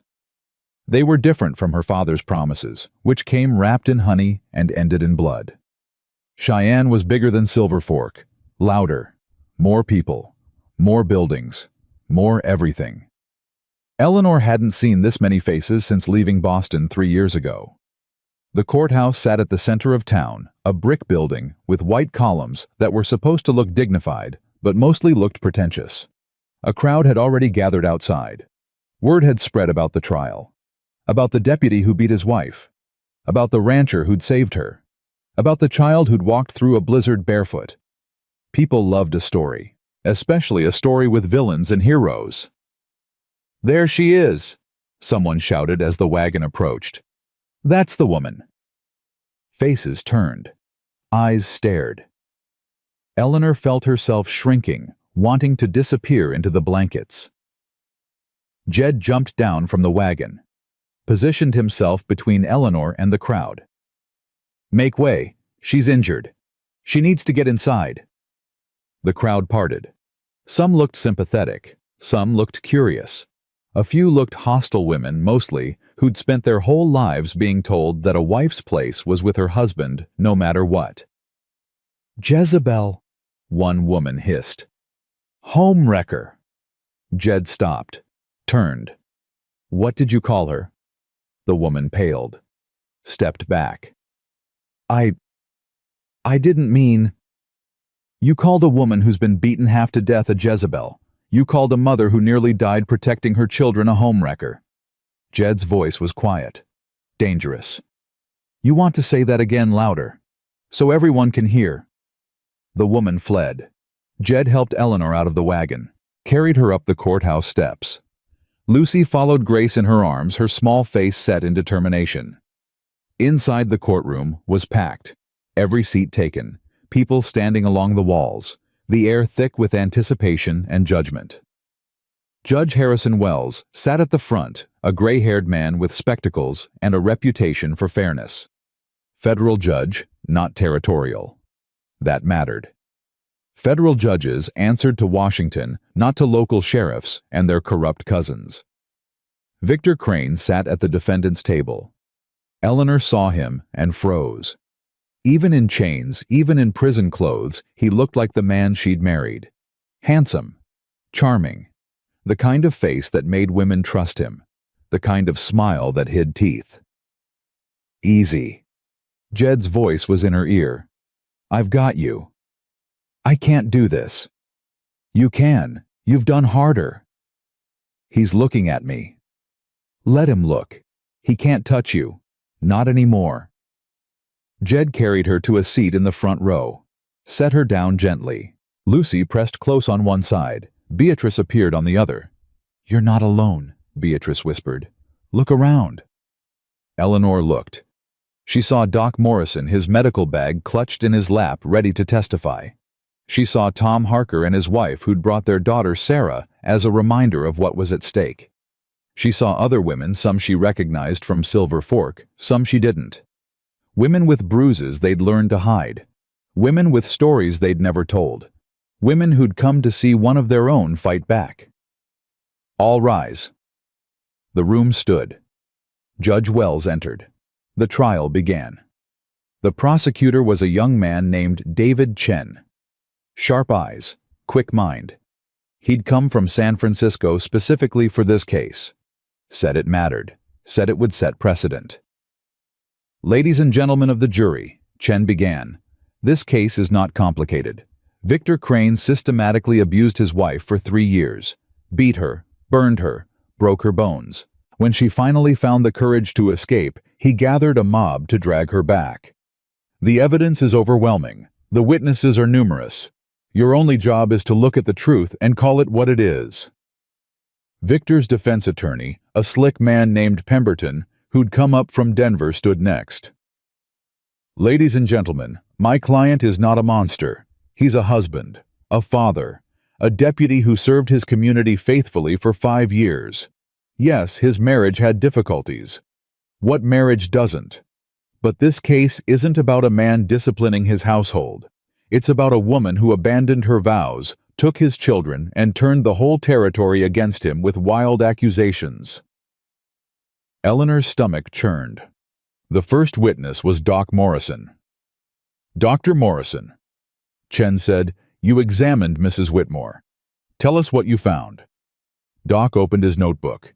His hands were steady, but his voice shook. 17 distinct injuries in various stages of healing. 3 broken ribs. A fractured left wrist that was never properly set. Burns on her back consistent with contact with a hot iron. Malnutrition, anemia, multiple contusions to the face and torso. In your professional opinion, could these injuries have been caused by accidents? Falls? No. Doc's voice hardened. I've been a physician for 40 years. I know the difference between a woman who falls and a woman who's been pushed. These injuries were deliberate, systematic, sustained over a long period of time. And the children? The baby Grace was severely malnourished. Another week without proper care, she would have died. The older child, Lucy, showed signs of chronic stress, flinching at sudden movements, difficulty sleeping, the kind of responses you see in people who've lived in constant fear. Pemberton stood for cross-examination. Dr. Morrison, isn't it true that you've had problems with alcohol? Doc didn't flinch. I did, 20 years ago. I've been sober since. Isn't it true that your medical license was suspended in 1872? For 6 months, due to circumstances that have no bearing on this case. Isn't it possible that your judgment is impaired, that you see what you want to see? Doc looked at Pemberton, then at Victor, then at the jury. 20 years ago, my daughter was murdered by her husband. I didn't save her. I've carried that guilt every day since. So when I see a woman with 17 injuries and a story that matches the wounds, I don't dismiss her. I believe her, because I know what happens when we don't. The courtroom went silent. Pemberton sat down. Next was Beatrice. She presented the ledgers, the financial records, the evidence of embezzlement that went back 5 years. These are Victor Crane's signatures, she said, pointing to page after page. These are county funds that were supposed to go to Rhodes School's medical supplies. Instead, they went into his pocket. $3,400. Forgeries, Victor shouted from the defendant's table. She made those up. Mr. Crane, Judge Wells said sharply, you will be silent or you will be removed. Victor's attorney whispered something in his ear. He sat back fuming. Then it was Eleanor's turn. Jed helped her to the witness stand. She could feel everyone's eyes on her, judging, wondering, deciding whether to believe her before she'd even spoken. Mrs. Whitmore, Chen said gently, I know this is difficult. Take your time. Eleanor looked at the jury. 12 faces, 7 men, 5 women, some sympathetic, some skeptical, all waiting. I came to Montana as a mail-order bride, she began. Her voice was thin, barely audible. I was a school teacher in Boston. My parents died and I had nothing. Victor's letters seemed so kind, so full of promise. I thought I was starting a new life. What happened when you arrived? The first night he hit me. Said I'd looked at another man on the train. I hadn't. I don't even remember seeing another man. But it didn't matter. He'd already decided I was guilty. And after that, it got worse. Every day there was something. I'd cooked wrong. I'd spoken wrong. I'd breathed wrong. Every day there was a reason for him to hurt me. Did you ever fight back? Once. Early on. I pushed him away when he was choking me.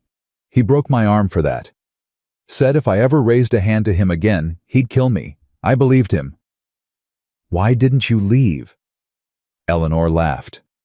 A broken sound. Leave to where I had no money, no family, no friends. The law said I was his property. The church said I'd made a vow before God. The whole town said I should be grateful he'd taken me in. She looked at the jury. You want to know why women don't leave? That's why. Because leaving means losing everything. Because staying means you might survive another day. Because hope dies slow, even when everything else is already dead. Tell us about the night you escaped, Eleanor told them. About Victor coming home drunk with the hot iron. About grabbing her children and running. About Lucy walking barefoot through a blizzard. About Jed opening his door. When she finished, she was crying. Couldn't help it. 3 years of tears finally breaking free.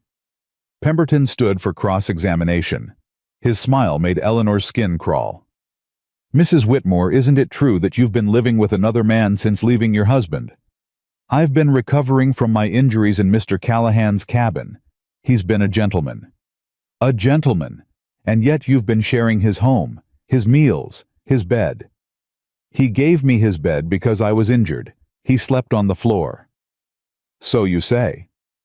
So I say because it's the truth. The truth. Pemberton walked closer. Mrs. Whitmore, isn't it true that you were unhappy in your marriage from the start, that you resented being a wife and mother, that you looked for any excuse to leave? I was unhappy because my husband beat me every day.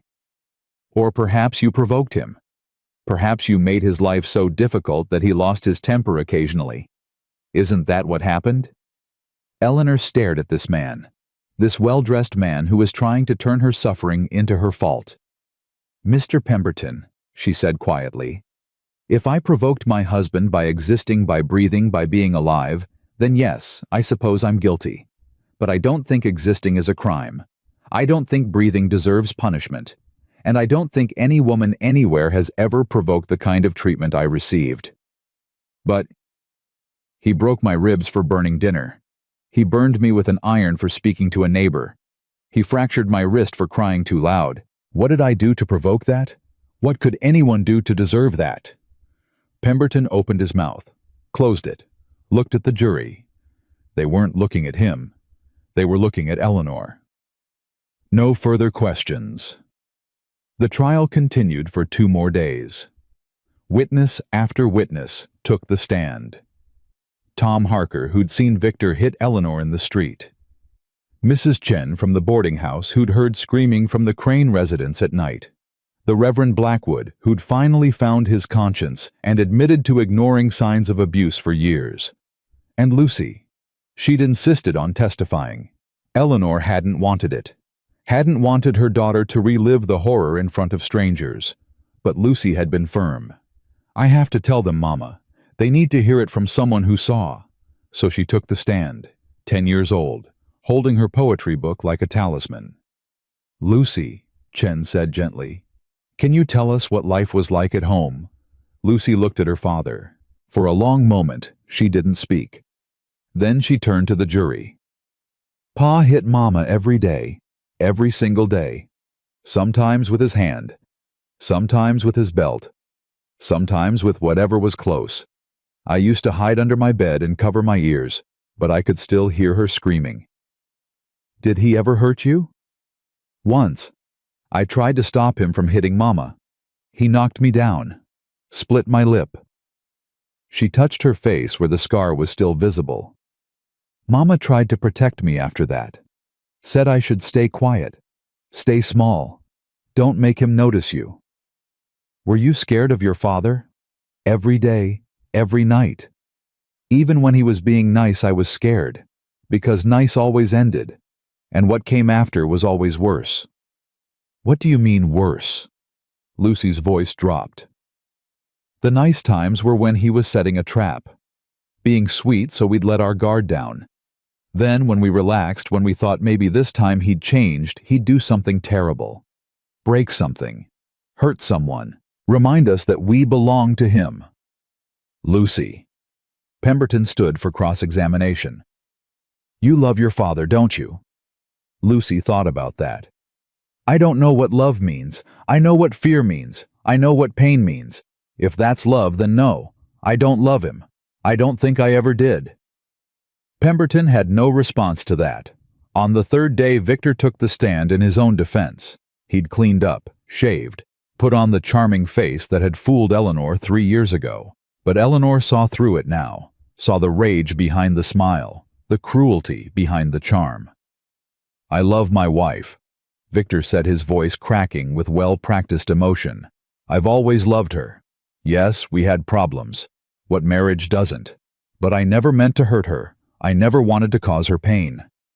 Then how do you explain her injuries? Chen asked. She's clumsy, always has been. Falls downstairs, burns herself on the stove. I've tried to help her be more careful, but she never listens. 17 injuries, 3 broken ribs, a fractured wrist, burns from a hot iron, all accidents. She's very clumsy. And the night she escaped. When you gathered 30 men to drag her back, was that love? I was worried about her, about our children. She wasn't in her right mind. Running into a blizzard with a broken leg, that's not rational. I just wanted to bring her home, keep her safe. By burning down Mr. Callahan's property, by threatening to kill anyone who stood in your way. Victor's mask slipped. Just for a second, the rage flashed in his eyes. I never burned anything. I never threatened anyone. Those are lies. She's been lying about me from the start. Why would she lie? Because she wants out of our marriage. Because she found another man, a rich rancher with a big cabin and no wife. She saw her chance and she took it, made up stories to justify abandoning her vows. Eleanor felt Jed's hand find hers. Squeeze. Mr. Crane, Chen said slowly, the ledgers show you've been embezzling county funds for 5 years. $3,400. Is that also a lie? Victor's face went white. Those records are forged. They have your signature 37 times. Someone copied my signature. Who? Why? I don't know. Enemies. People who want to bring me down. People like your wife.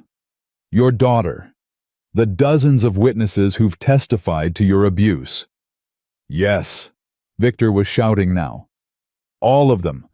They're all against me. They've been planning this for years. She's turned everyone against me.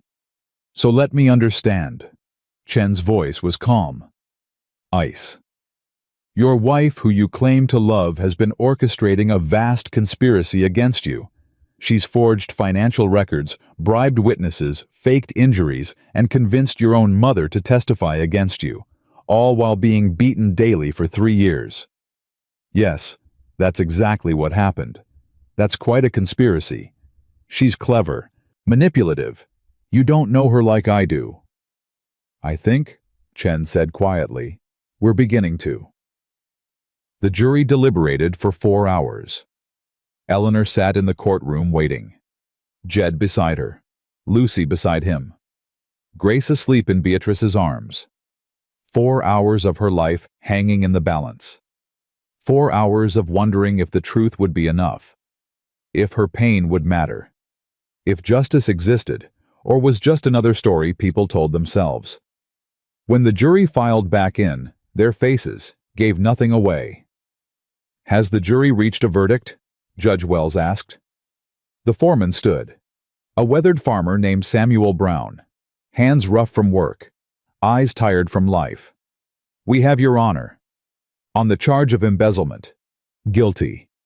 On the charge of assault with intent to cause bodily harm. Guilty. On the charge of attempted murder. Eleanor held her breath. Guilty. The courtroom erupted, some cheering, some crying, some just sitting in stunned silence. Victor was screaming. No, no, this isn't right. She's lying. They're all lying. Guards grabbed him, dragged him away. But before they got him through the door, he twisted free, just for a second, just long enough to look at Eleanor. This isn't over, he snarled. You think you've won. You haven't won anything. I'll get out. I'll find you. The guards wrestled him down, carried him out, but his eyes stayed with Eleanor long after he was gone. The judge sentenced Victor to 25 years in federal prison. Embezzlement, assault, attempted murder. The maximum for each charge served consecutively. Mr. Crane, Judge Wells said, his voice heavy with disgust. You have brought shame upon the badge you wore. You have betrayed the trust of your community, and you have systematically brutalized the woman who was supposed to be your partner in life. The court has no sympathy for you. May God have mercy on your soul, because this court has none. They led Victor away. Eleanor watched him go. This man, who had been her nightmare for 3 years, who had broken her body and nearly broken her spirit, who had made her believe she deserved every blow. She waited to feel something, relief, joy, triumph. Instead, she felt empty. It's over, Jed said quietly.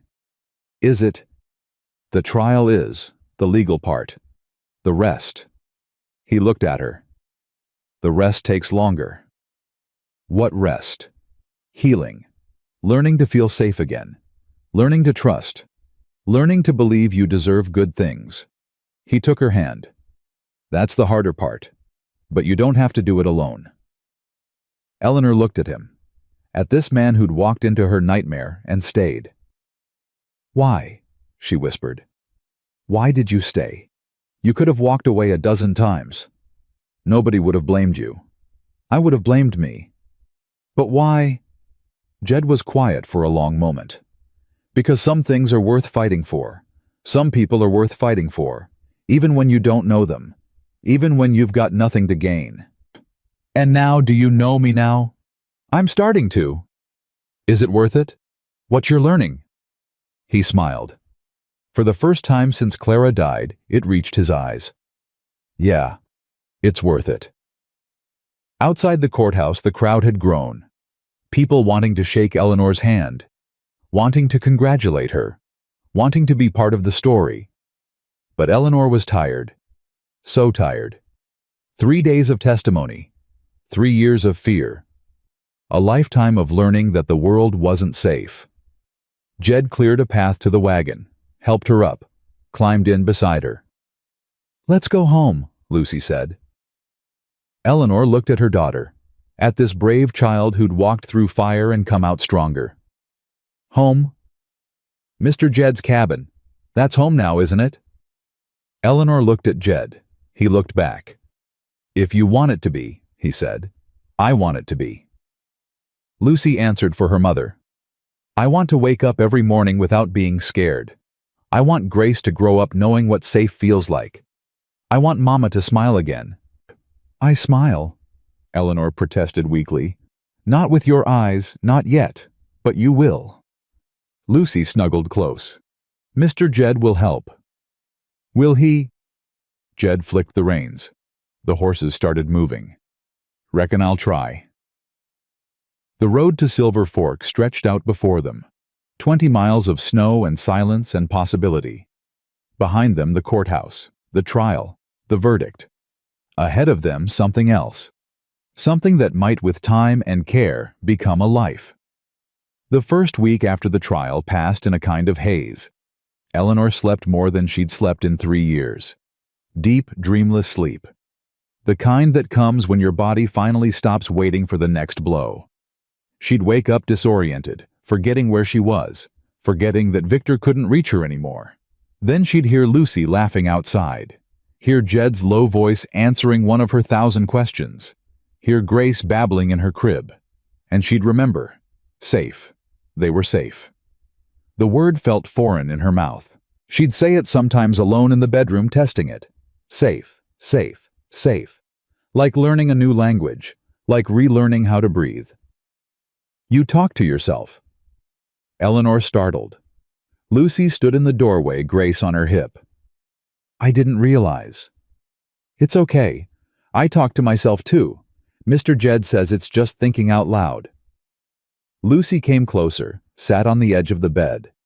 "What were you thinking about? About being safe. Are we really?" The judge said 25 years. Pa's not getting out for a long, long time. But are we safe? Eleanor looked at her daughter. This child, who'd learned too young that promises meant nothing, that courts and judges and laws couldn't always protect you. "I don't know," Eleanor admitted. "I hope so." "That's honest." "You deserve honest." Lucy nodded, shifted Grace to her other hip.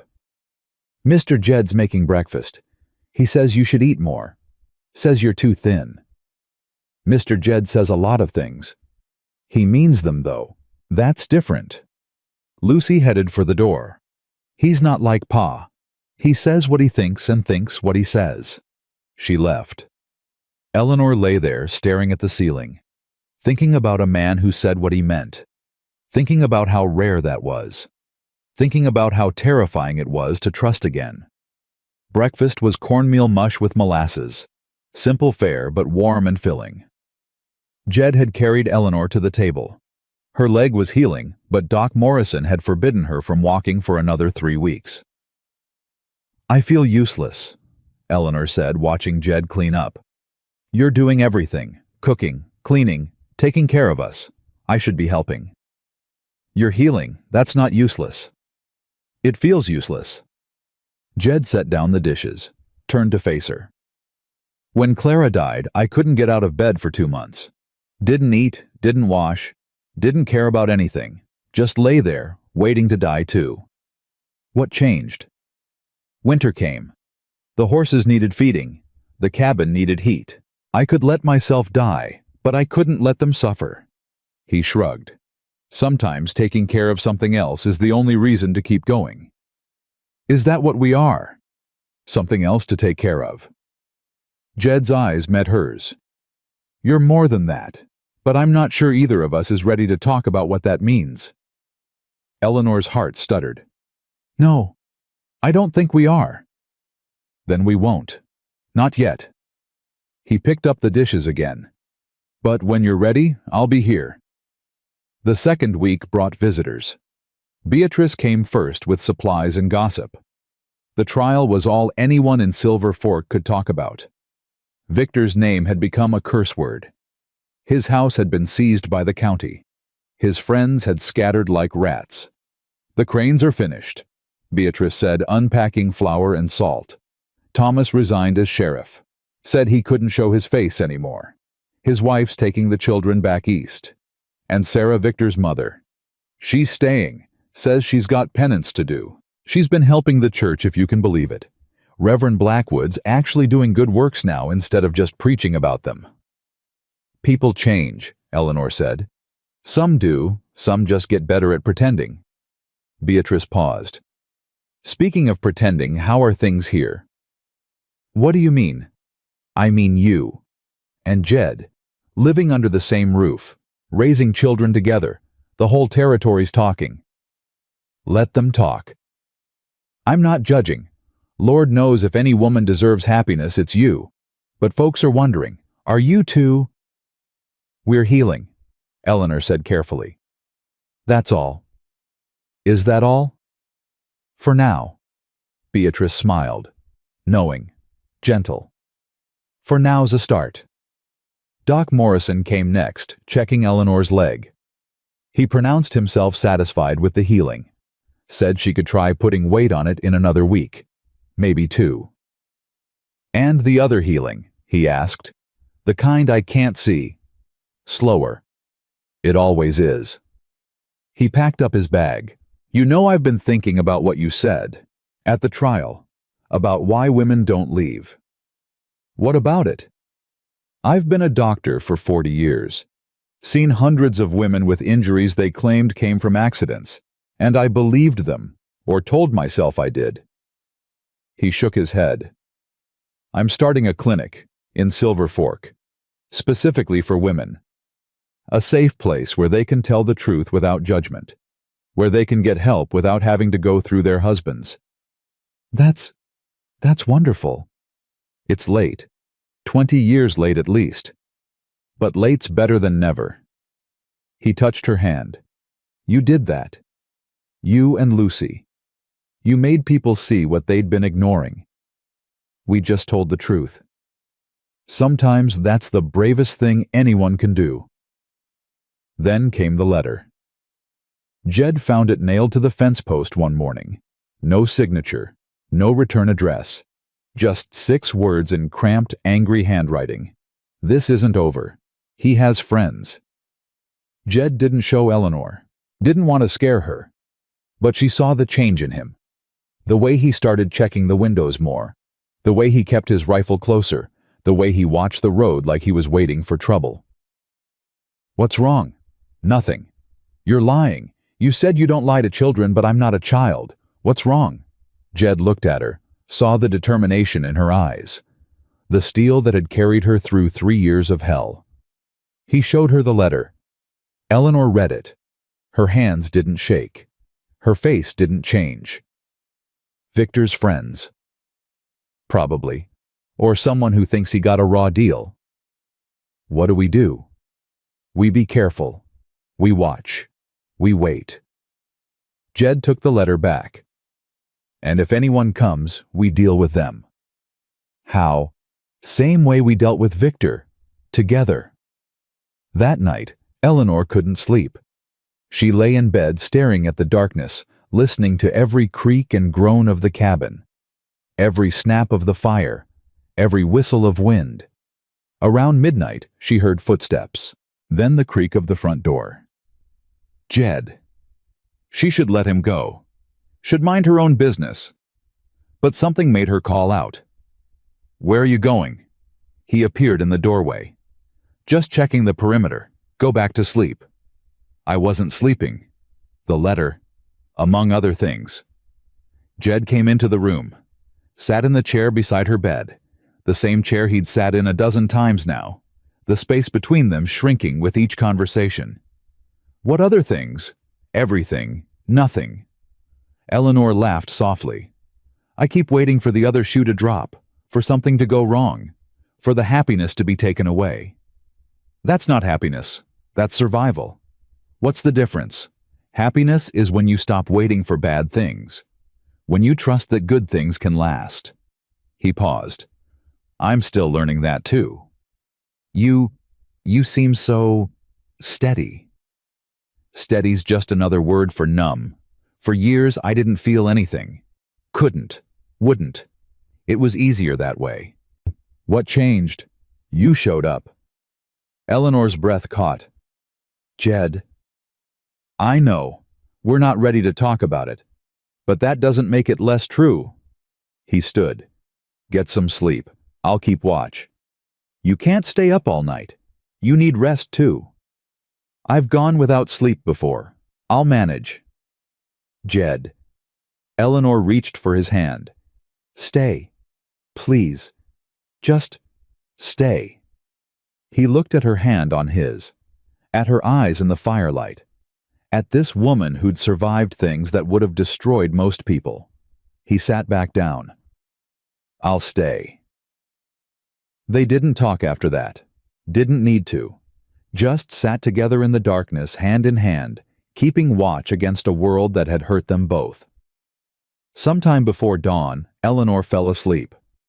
When she woke, Jed was gone. But his coat was draped over her, and the fire was built up high, and Lucy was standing in the doorway, with a smile on her face. I saw you two, last night. Saw us what? Holding hands. Lucy climbed onto the bed. Does that mean you're getting married? Lucy. What? It's a fair question. When a man and a woman hold hands, sometimes it means they're getting married. I read that in a book. Life isn't like books. I know. Books have happy endings. Lucy snuggled close. But maybe this time, life can be like a book, just this once. Eleanor held her daughter tight. Maybe. We'll see. That's what grown-ups say when they mean yes, but they're scared to say it. When did you get so smart? I've always been smart. I just had to hide it so Pa wouldn't get mad. Eleanor's heart broke. Again. Still. You never have to hide anymore. Not here. I know. Lucy pulled out her poetry book. I wrote something. Want to hear it? Always. Lucy cleared her throat. Read in a careful, serious voice. Safe is a house with warm walls. Safe is a voice that doesn't yell. Safe is hands that help not hurt. Safe is learning to trust what's real. She looked up. Is it good? It's beautiful. Mr. Jed helped me with the last line. He said trust is the hardest word to learn. He's right. But he also said the hardest words are usually the most important. Lucy closed her book. I trust him, Mama. I know it's scary. I know Pa seemed nice at first too. But Mr. Jed's different. I can feel it. Can you? In my bones. The same way I knew Pa was bad even when he was being sweet. The same way I knew we had to run that night. Lucy touched her heart. Some things you just know. Eleanor thought about that. About knowing. About trusting. About the difference between the fear that protects you and the fear that traps you. Maybe you're right, she said finally. I'm always right. Lucy grinned. It's my secret power. The third week brought spring. Not all at once. Just hints. A softening in the air. A dripping from the roof. A patch of green pushing through snow. Doc Morrison pronounced Eleanor ready to try walking. Just a few steps at first. Then more. Then more. Jed built her a crutch from oak, carved flowers into the handle. Didn't say why. Didn't have to. It's beautiful, Eleanor said, running her fingers over the petals. Wildflowers. Clara loved them. Said they grew where they weren't supposed to, which made them braver than garden flowers. Brave flowers. That's what she called them. Jed watched Eleanor take her first steps. You remind me of them. Of flowers. Of brave things that grow where they're not supposed to. Eleanor's eyes met his. Jed, I need to tell you something. What? I'm scared. Not of Victor. Not of his friends. Not of the world. She took a breath. I'm scared of you. Jed's face fell. Of me. Of how you make me feel. Of how much I want to trust you. Of how easy it would be to fall in love with you and then find out I was wrong again. Eleanor. Let me finish. Please. She gripped the crutch. Victor was kind at first. Sweet. Gentle. The perfect man. And then he wasn't. And I keep waiting for you to change too. Keep waiting for the mask to slip, for the monster to show itself. There's no monster. How do I know that?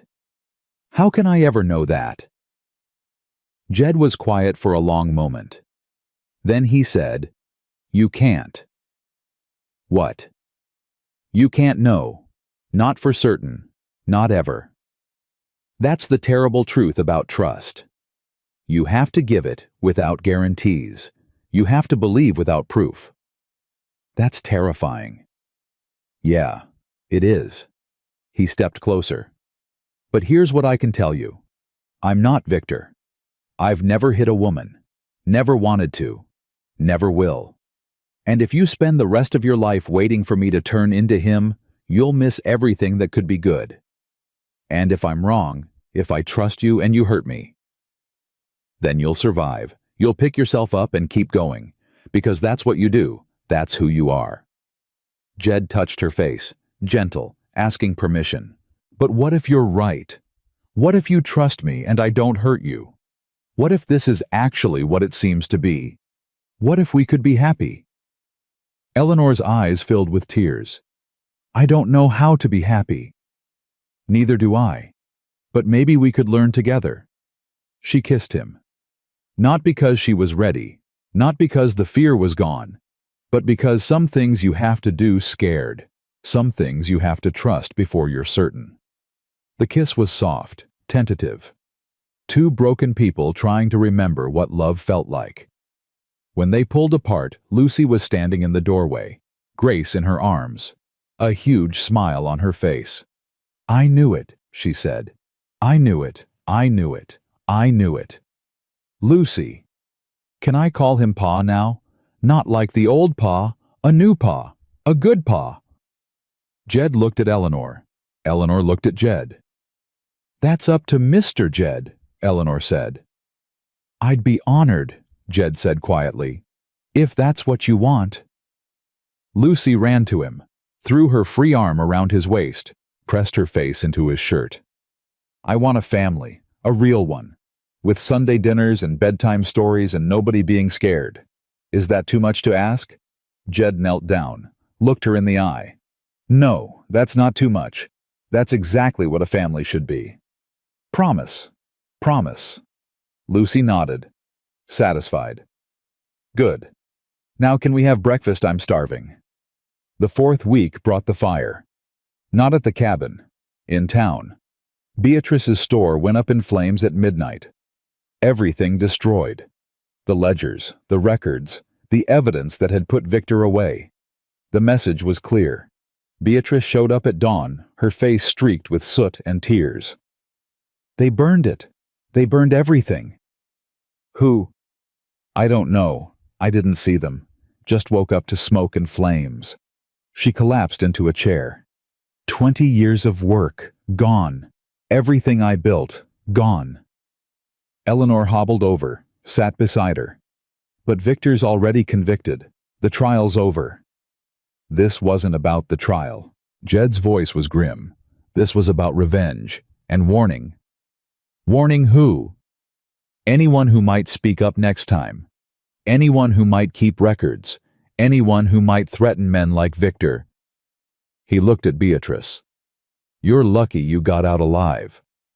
Lucky. Beatrice laughed bitterly. My whole life burned down and I'm lucky. You're alive. Eleanor's alive. The children are alive. That's more than luck. That's a miracle. What do we do now? Jed walked to the window, looked out at the road, at the mountains, at the world that had never stopped being dangerous. We rebuild. We keep going. We don't let them win. How they took everything. Not everything. Jed turned back. They didn't take us. They didn't take our voices. They didn't take our courage. Courage? Beatrice shook her head. I don't feel very courageous. Courage isn't feeling brave. It's doing what needs to be done when you're scared to death. He looked at Eleanor, at Beatrice, at Lucy, who stood in the doorway listening. You think Victor's friends scare me? They don't. You know what scares me.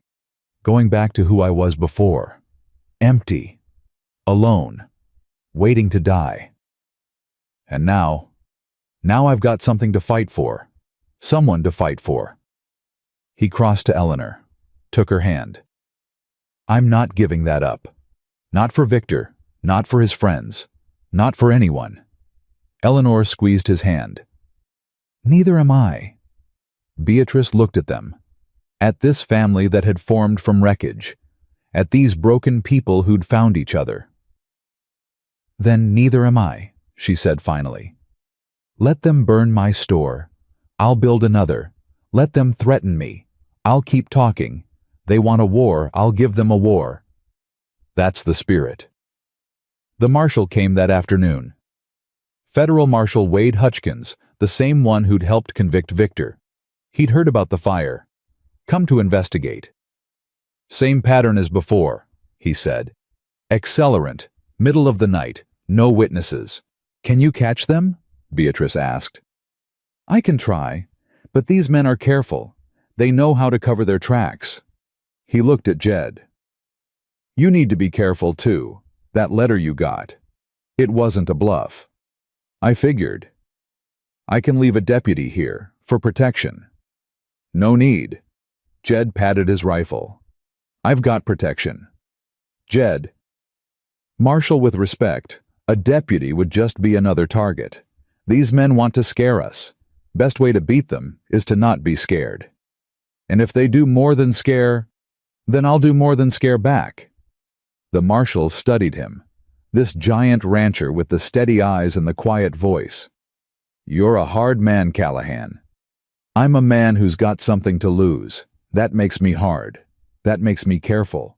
That makes me dangerous to anyone who threatens what's mine. What's yours? Jed looked at Eleanor, at Lucy, at Grace, sleeping in her crib. Everything that matters. The marshal nodded, understood. I'll do what I can from Cheyenne. Send word if anything else happens. He left. That night, Jed sat on the porch with his rifle across his knees. Eleanor came out to join him. Her leg was strong enough now for short walks. You should sleep, she said. Can't. The fire. The fire. The letter. Everything. He stared out at the darkness. I keep thinking about what they might do next, who they might hurt. You can't protect everyone. I can try. Eleanor sat beside him, leaned her head on his shoulder. I used to dream about this, back in Boston before I came west. I'd dream about a man who'd fight for me, who'd stand between me and the world, who'd make me feel safe. And now I have it, and I'm terrified of losing it. You won't lose it. You can't promise that. No, but I can promise to fight for it. Every day, every hour, every breath. Eleanor closed her eyes. That's enough. That's everything. They sat together as the stars wheeled overhead, as the night grew cold and quiet, as somewhere out there Victor's friends plotted and planned and waited. But they weren't alone. They had each other, and sometimes that was enough to face anything. They came on a Tuesday night, 3 weeks after Beatrice's store burned, 3 weeks of watching and waiting, 3 weeks of jumping at every sound, every shadow, every knock at the door. Jed heard them first, the snap of a twig, the soft whinny of a horse being told to stay quiet. Sounds that didn't belong to the night. He was on his feet before Eleanor could ask what was wrong. Take the children. Back room. Don't come out no matter what you hear. Jed. Go. Now. Eleanor didn't argue. 3 years with Victor had taught her to recognize when a man meant business. She grabbed Grace from the crib, shook Lucy awake. "What's happening?" "We need to hide. Come on." They made it to the back room just as the first shot rang out. Glass shattered. A window exploded inward. Cold air rushed in carrying smoke and the smell of kerosene. They were going to burn the cabin.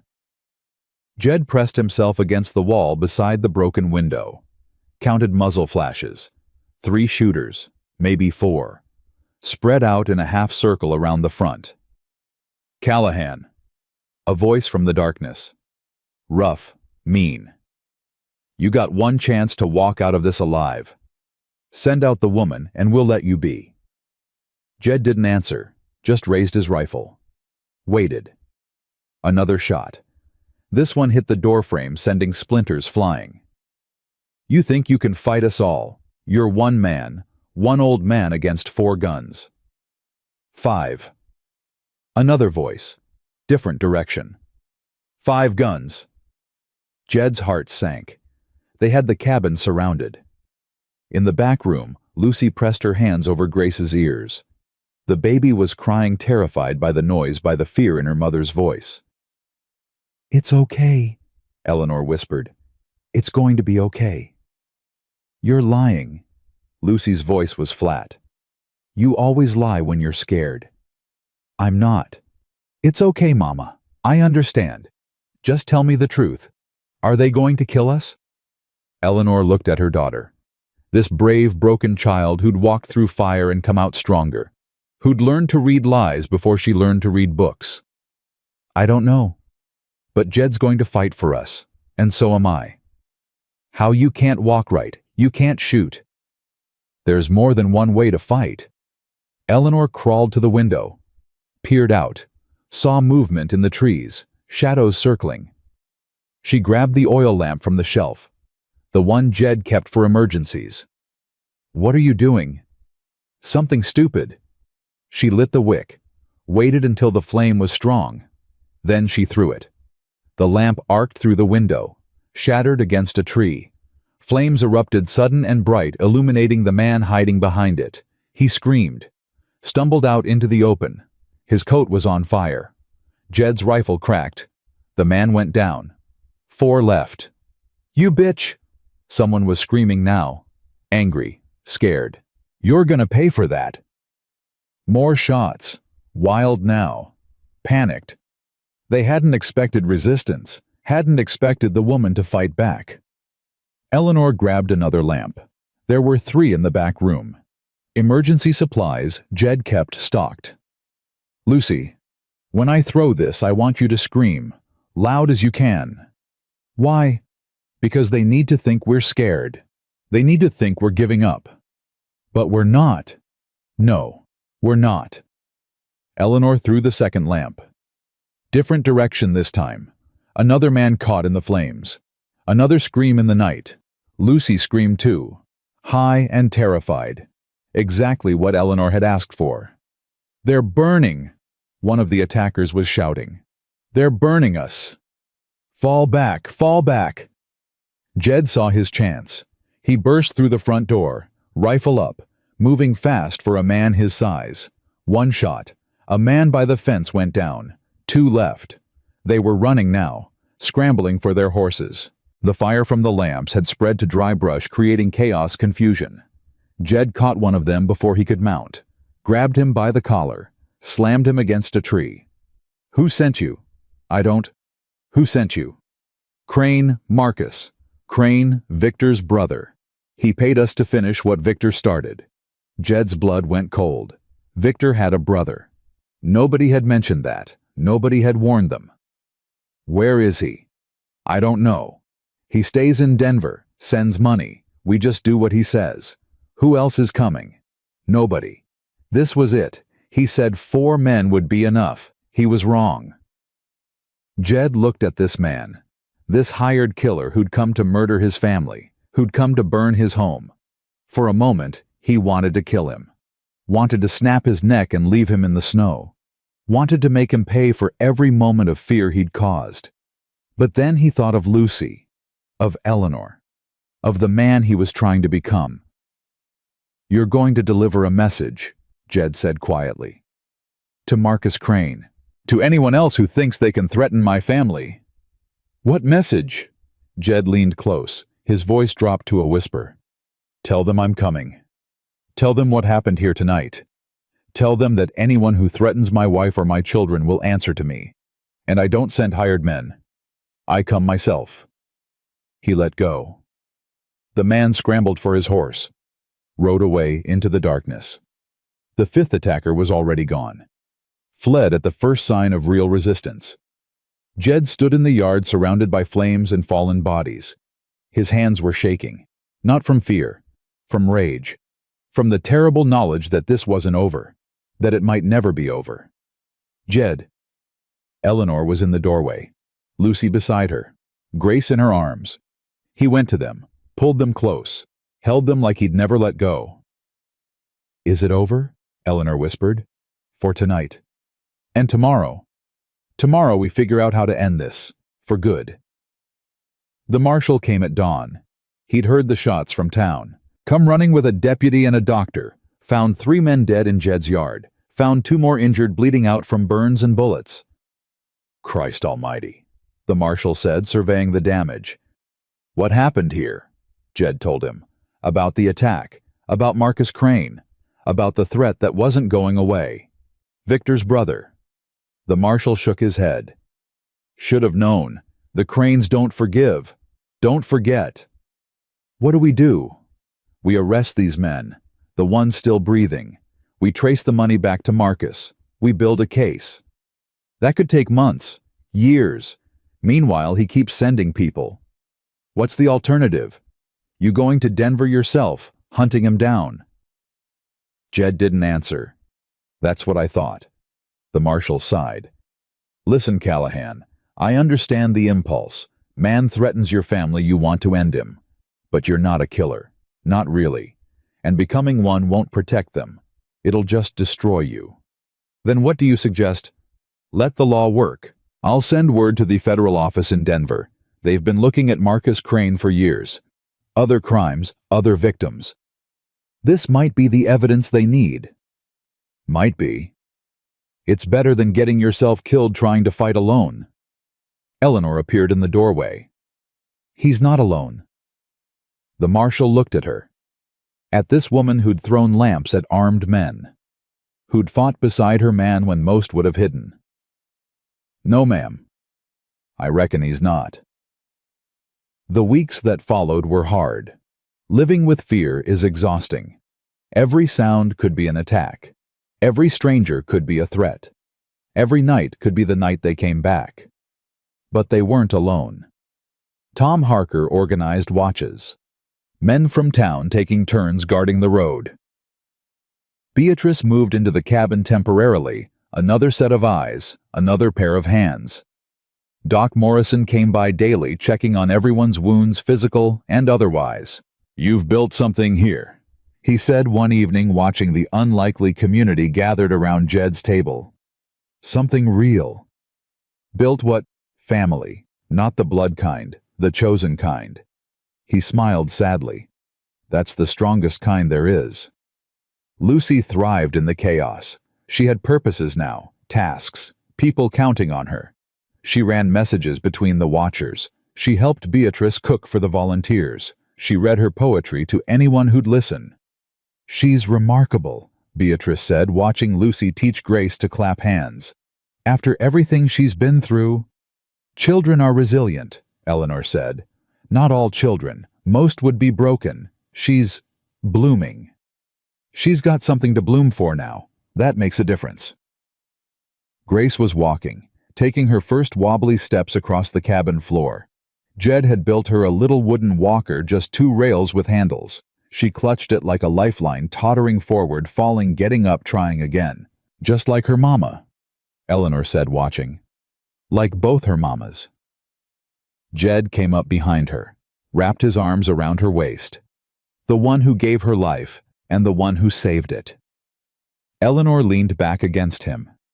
I love you, she said. I don't think I've said that yet. Not properly. You've said it in 100 ways. But not with words. And words matter. She turned in his arms, looked up at him. I love you, Jedediah Callahan. I love how you fight for us. I love how gentle you are with the girls. I love how you make me feel safe without making me feel small. Eleanor, let me finish. I spent 3 years with a man who said he loved me while he hurt me. I know the difference now between love that destroys and love that builds. What you give me is the building kind. Jed's eyes were wet. I love you too. I didn't think I could. Not after Clara. Thought that part of me died with her. What changed? You, Lucy, Grace. He touched her face. You didn't just need saving. You gave me a reason to live again. A purpose beyond survival. Is that enough a reason? It's everything. The letter from Denver arrived in late spring. Marshal Hutchkins brought it himself. His face was strange, happy and sad at the same time. Marcus Crane is dead. Eleanor's hand flew to her mouth. How? Shot by a business partner. Turns out he'd been cheating more people than just his brother's victims. One of them decided to settle accounts permanently.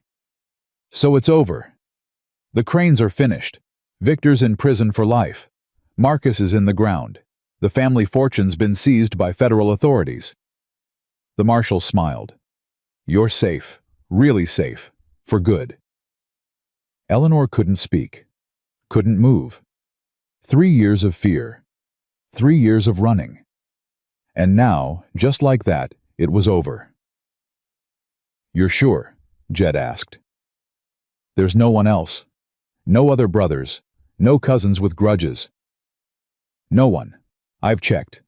Double-checked. Triple-checked. The marshal handed him the official document. This is a federal declaration. The investigation into the Crane family is closed. All threats have been neutralized. Jed read the paper, read it again. Then he looked at Eleanor. It's over, he said. It's really over. She burst into tears. Not from sadness. From relief so profound it felt like drowning. Like being pulled under by waves of emotion she'd been holding back for years. Jed held her. Let her cry. Let her shake and sob and release all the fear she'd been carrying. Lucy came running. What happened? What's wrong? Why is Mama crying? Happy tears, Jed said. The bad men are gone, all of them. Forever. Lucy's eyes went wide. Forever. Forever. She threw herself at them, joined the embrace. Grace tottered over on her walker, wanting to be part of whatever was happening. The marshal watched this family. This impossible family born from tragedy. His own eyes were wet. I'll leave you to it, he said quietly. You've earned this moment. He left. The cabin fell silent except for Eleanor's sobs, and Grace's babbling, and Lucy's whispered prayers of thanks. Safe. They were finally truly, permanently safe. The wedding happened in June. Not a big affair, just family and friends gathered in front of Jed's cabin. Doc Morrison officiated because the town was still looking for a new reverend after Blackwood moved away in shame. Eleanor wore Clara's wedding dress. Beatrice had altered it to fit. It seemed right somehow. Clara's blessing on a new beginning. Lucy was the flower girl. Grace was the ring bearer, though Jed had to hold her because she kept trying to eat the rings. Do you, Jedediah Callahan, take this woman to be your lawfully wedded wife? I do. Do you, Eleanor Whitmore, take this man to be your lawfully wedded husband? Eleanor looked at Jed. At this giant of a man with the gentle hands and the steady heart. At this stranger who'd opened his door on the worst night of her life and changed everything. I do. Then by the power vested in me by absolutely nothing official, I pronounce you husband and wife. Doc grinned. Kiss her already. They kissed. The small crowd cheered. Tom Harker fired his pistol in the air. Beatrice threw rice. Lucy danced around them laughing. We're a real family now, Lucy said when the kiss ended. Legal and everything. We were always a real family, Jed said. The paper just makes it official. Can I call you Pa now for real? You've been calling me Pa for months. I know, but now it's true.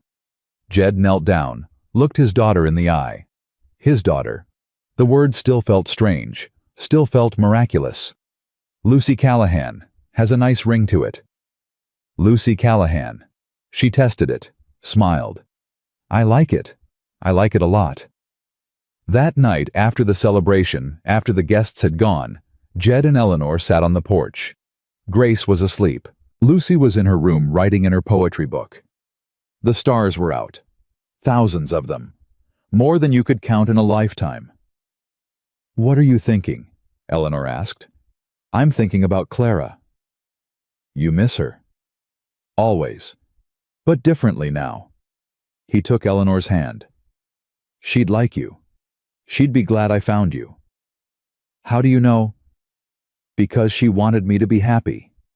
Even before she died, she made me promise. Said if something happened to her, I shouldn't waste my life grieving.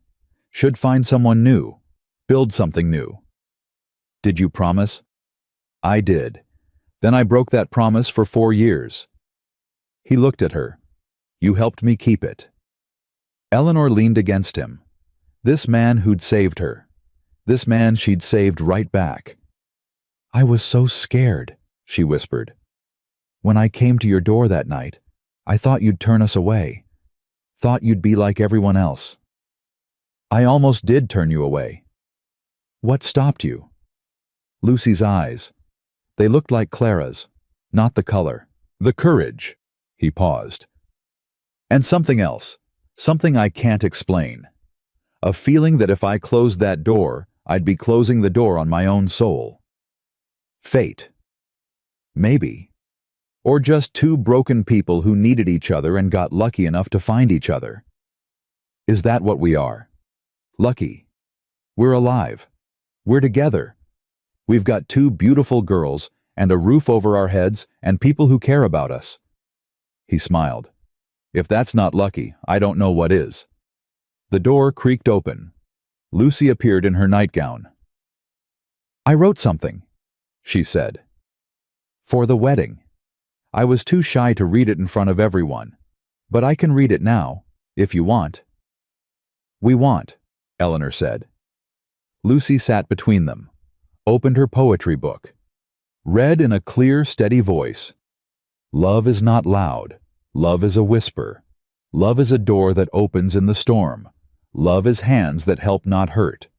Love is choosing family when blood fails. Love is a giant who kneels for a child. Love is a mother who throws fire at darkness. Love is a sister too young to remember, but old enough to be saved. Love is this, right here, right now. Love is us. She closed the book, looked up. Is it good? Eleanor was crying. Jed was crying. Neither of them could speak. Lucy nodded, satisfied. I'll take that as a yes. 3 years later, they built a new cabin, bigger than the old one, room for a growing family, room for guests, room for the life they were building. Lucy was 13 now, tall for her age, still writing poetry, still carrying her grandfather's book. She was teaching the younger children in town to read. Had a gift for it, Doc Morrison said. A way of making words come alive. Grace was 4. Loud and wild and fearless. She'd forgotten the terror of her first year. Only knew this life, this safety, this love. And there was a new baby. A boy. James after Jed's father. 6 months old and already showing signs of his father's size and his mother's stubbornness. Another one, Beatrice had said when Eleanor told her the news. You're not wasting any time. We wasted enough time being scared. Being alone. Now we're making up for it. The new cabin had a room just for Eleanor. A writing room, Jed called it. She'd started setting down her story. Not for publication, just for the record. Just so someone would remember what happened and what it taught her. What did it teach you? Lucy asked one evening, reading over her mother's shoulder. Eleanor thought about that. About all the lessons written in scars and tears and sleepless nights. It taught me that strength isn't about not falling. It's about getting up. Every time. No matter how many times you fall. What else? It taught me that help comes from unexpected places. That the stranger who seems scariest might be the safest. That you can't judge a man by his size or a woman by her bruises. What else? It taught me that family isn't blood, it's choice. It's showing up. It's fighting for someone even when you've got nothing to gain. That's a lot of lessons. 3 years is a long time. Eleanor pulled her daughter close. But the most important lesson, the one that matters more than all the others. What? That it's never too late to start over. Never too late to be happy. Never too late to trust again. That night, Eleanor found Jed on the porch. Their porch now. Their home. What are you looking at? The stars. Same ones I looked at the night you came, the night everything changed. Do you ever regret it, opening that door? Jed turned to her. This woman who'd given him back his life. His purpose. His heart. Not for 1 second. Not for one breath. Even when it was hard. Even when people were trying to kill us. Even then. He pulled her close. You know what I was before you came, a ghost. Walking through days like they didn't matter. Waiting to die because I'd forgotten how to live. And now I'm alive, really alive. For the first time since Clara died. For the first time in years. He kissed her forehead. You did that. You and Lucy and Grace. You brought me back. You brought us back too. We were running for our lives and you gave us a life worth running to. They stood together as the stars wheeled overhead, as their children slept safe inside, as the night wrapped around them like a blessing. I love you, Eleanor Callahan. I love you, Jedediah Callahan. Forever. Forever.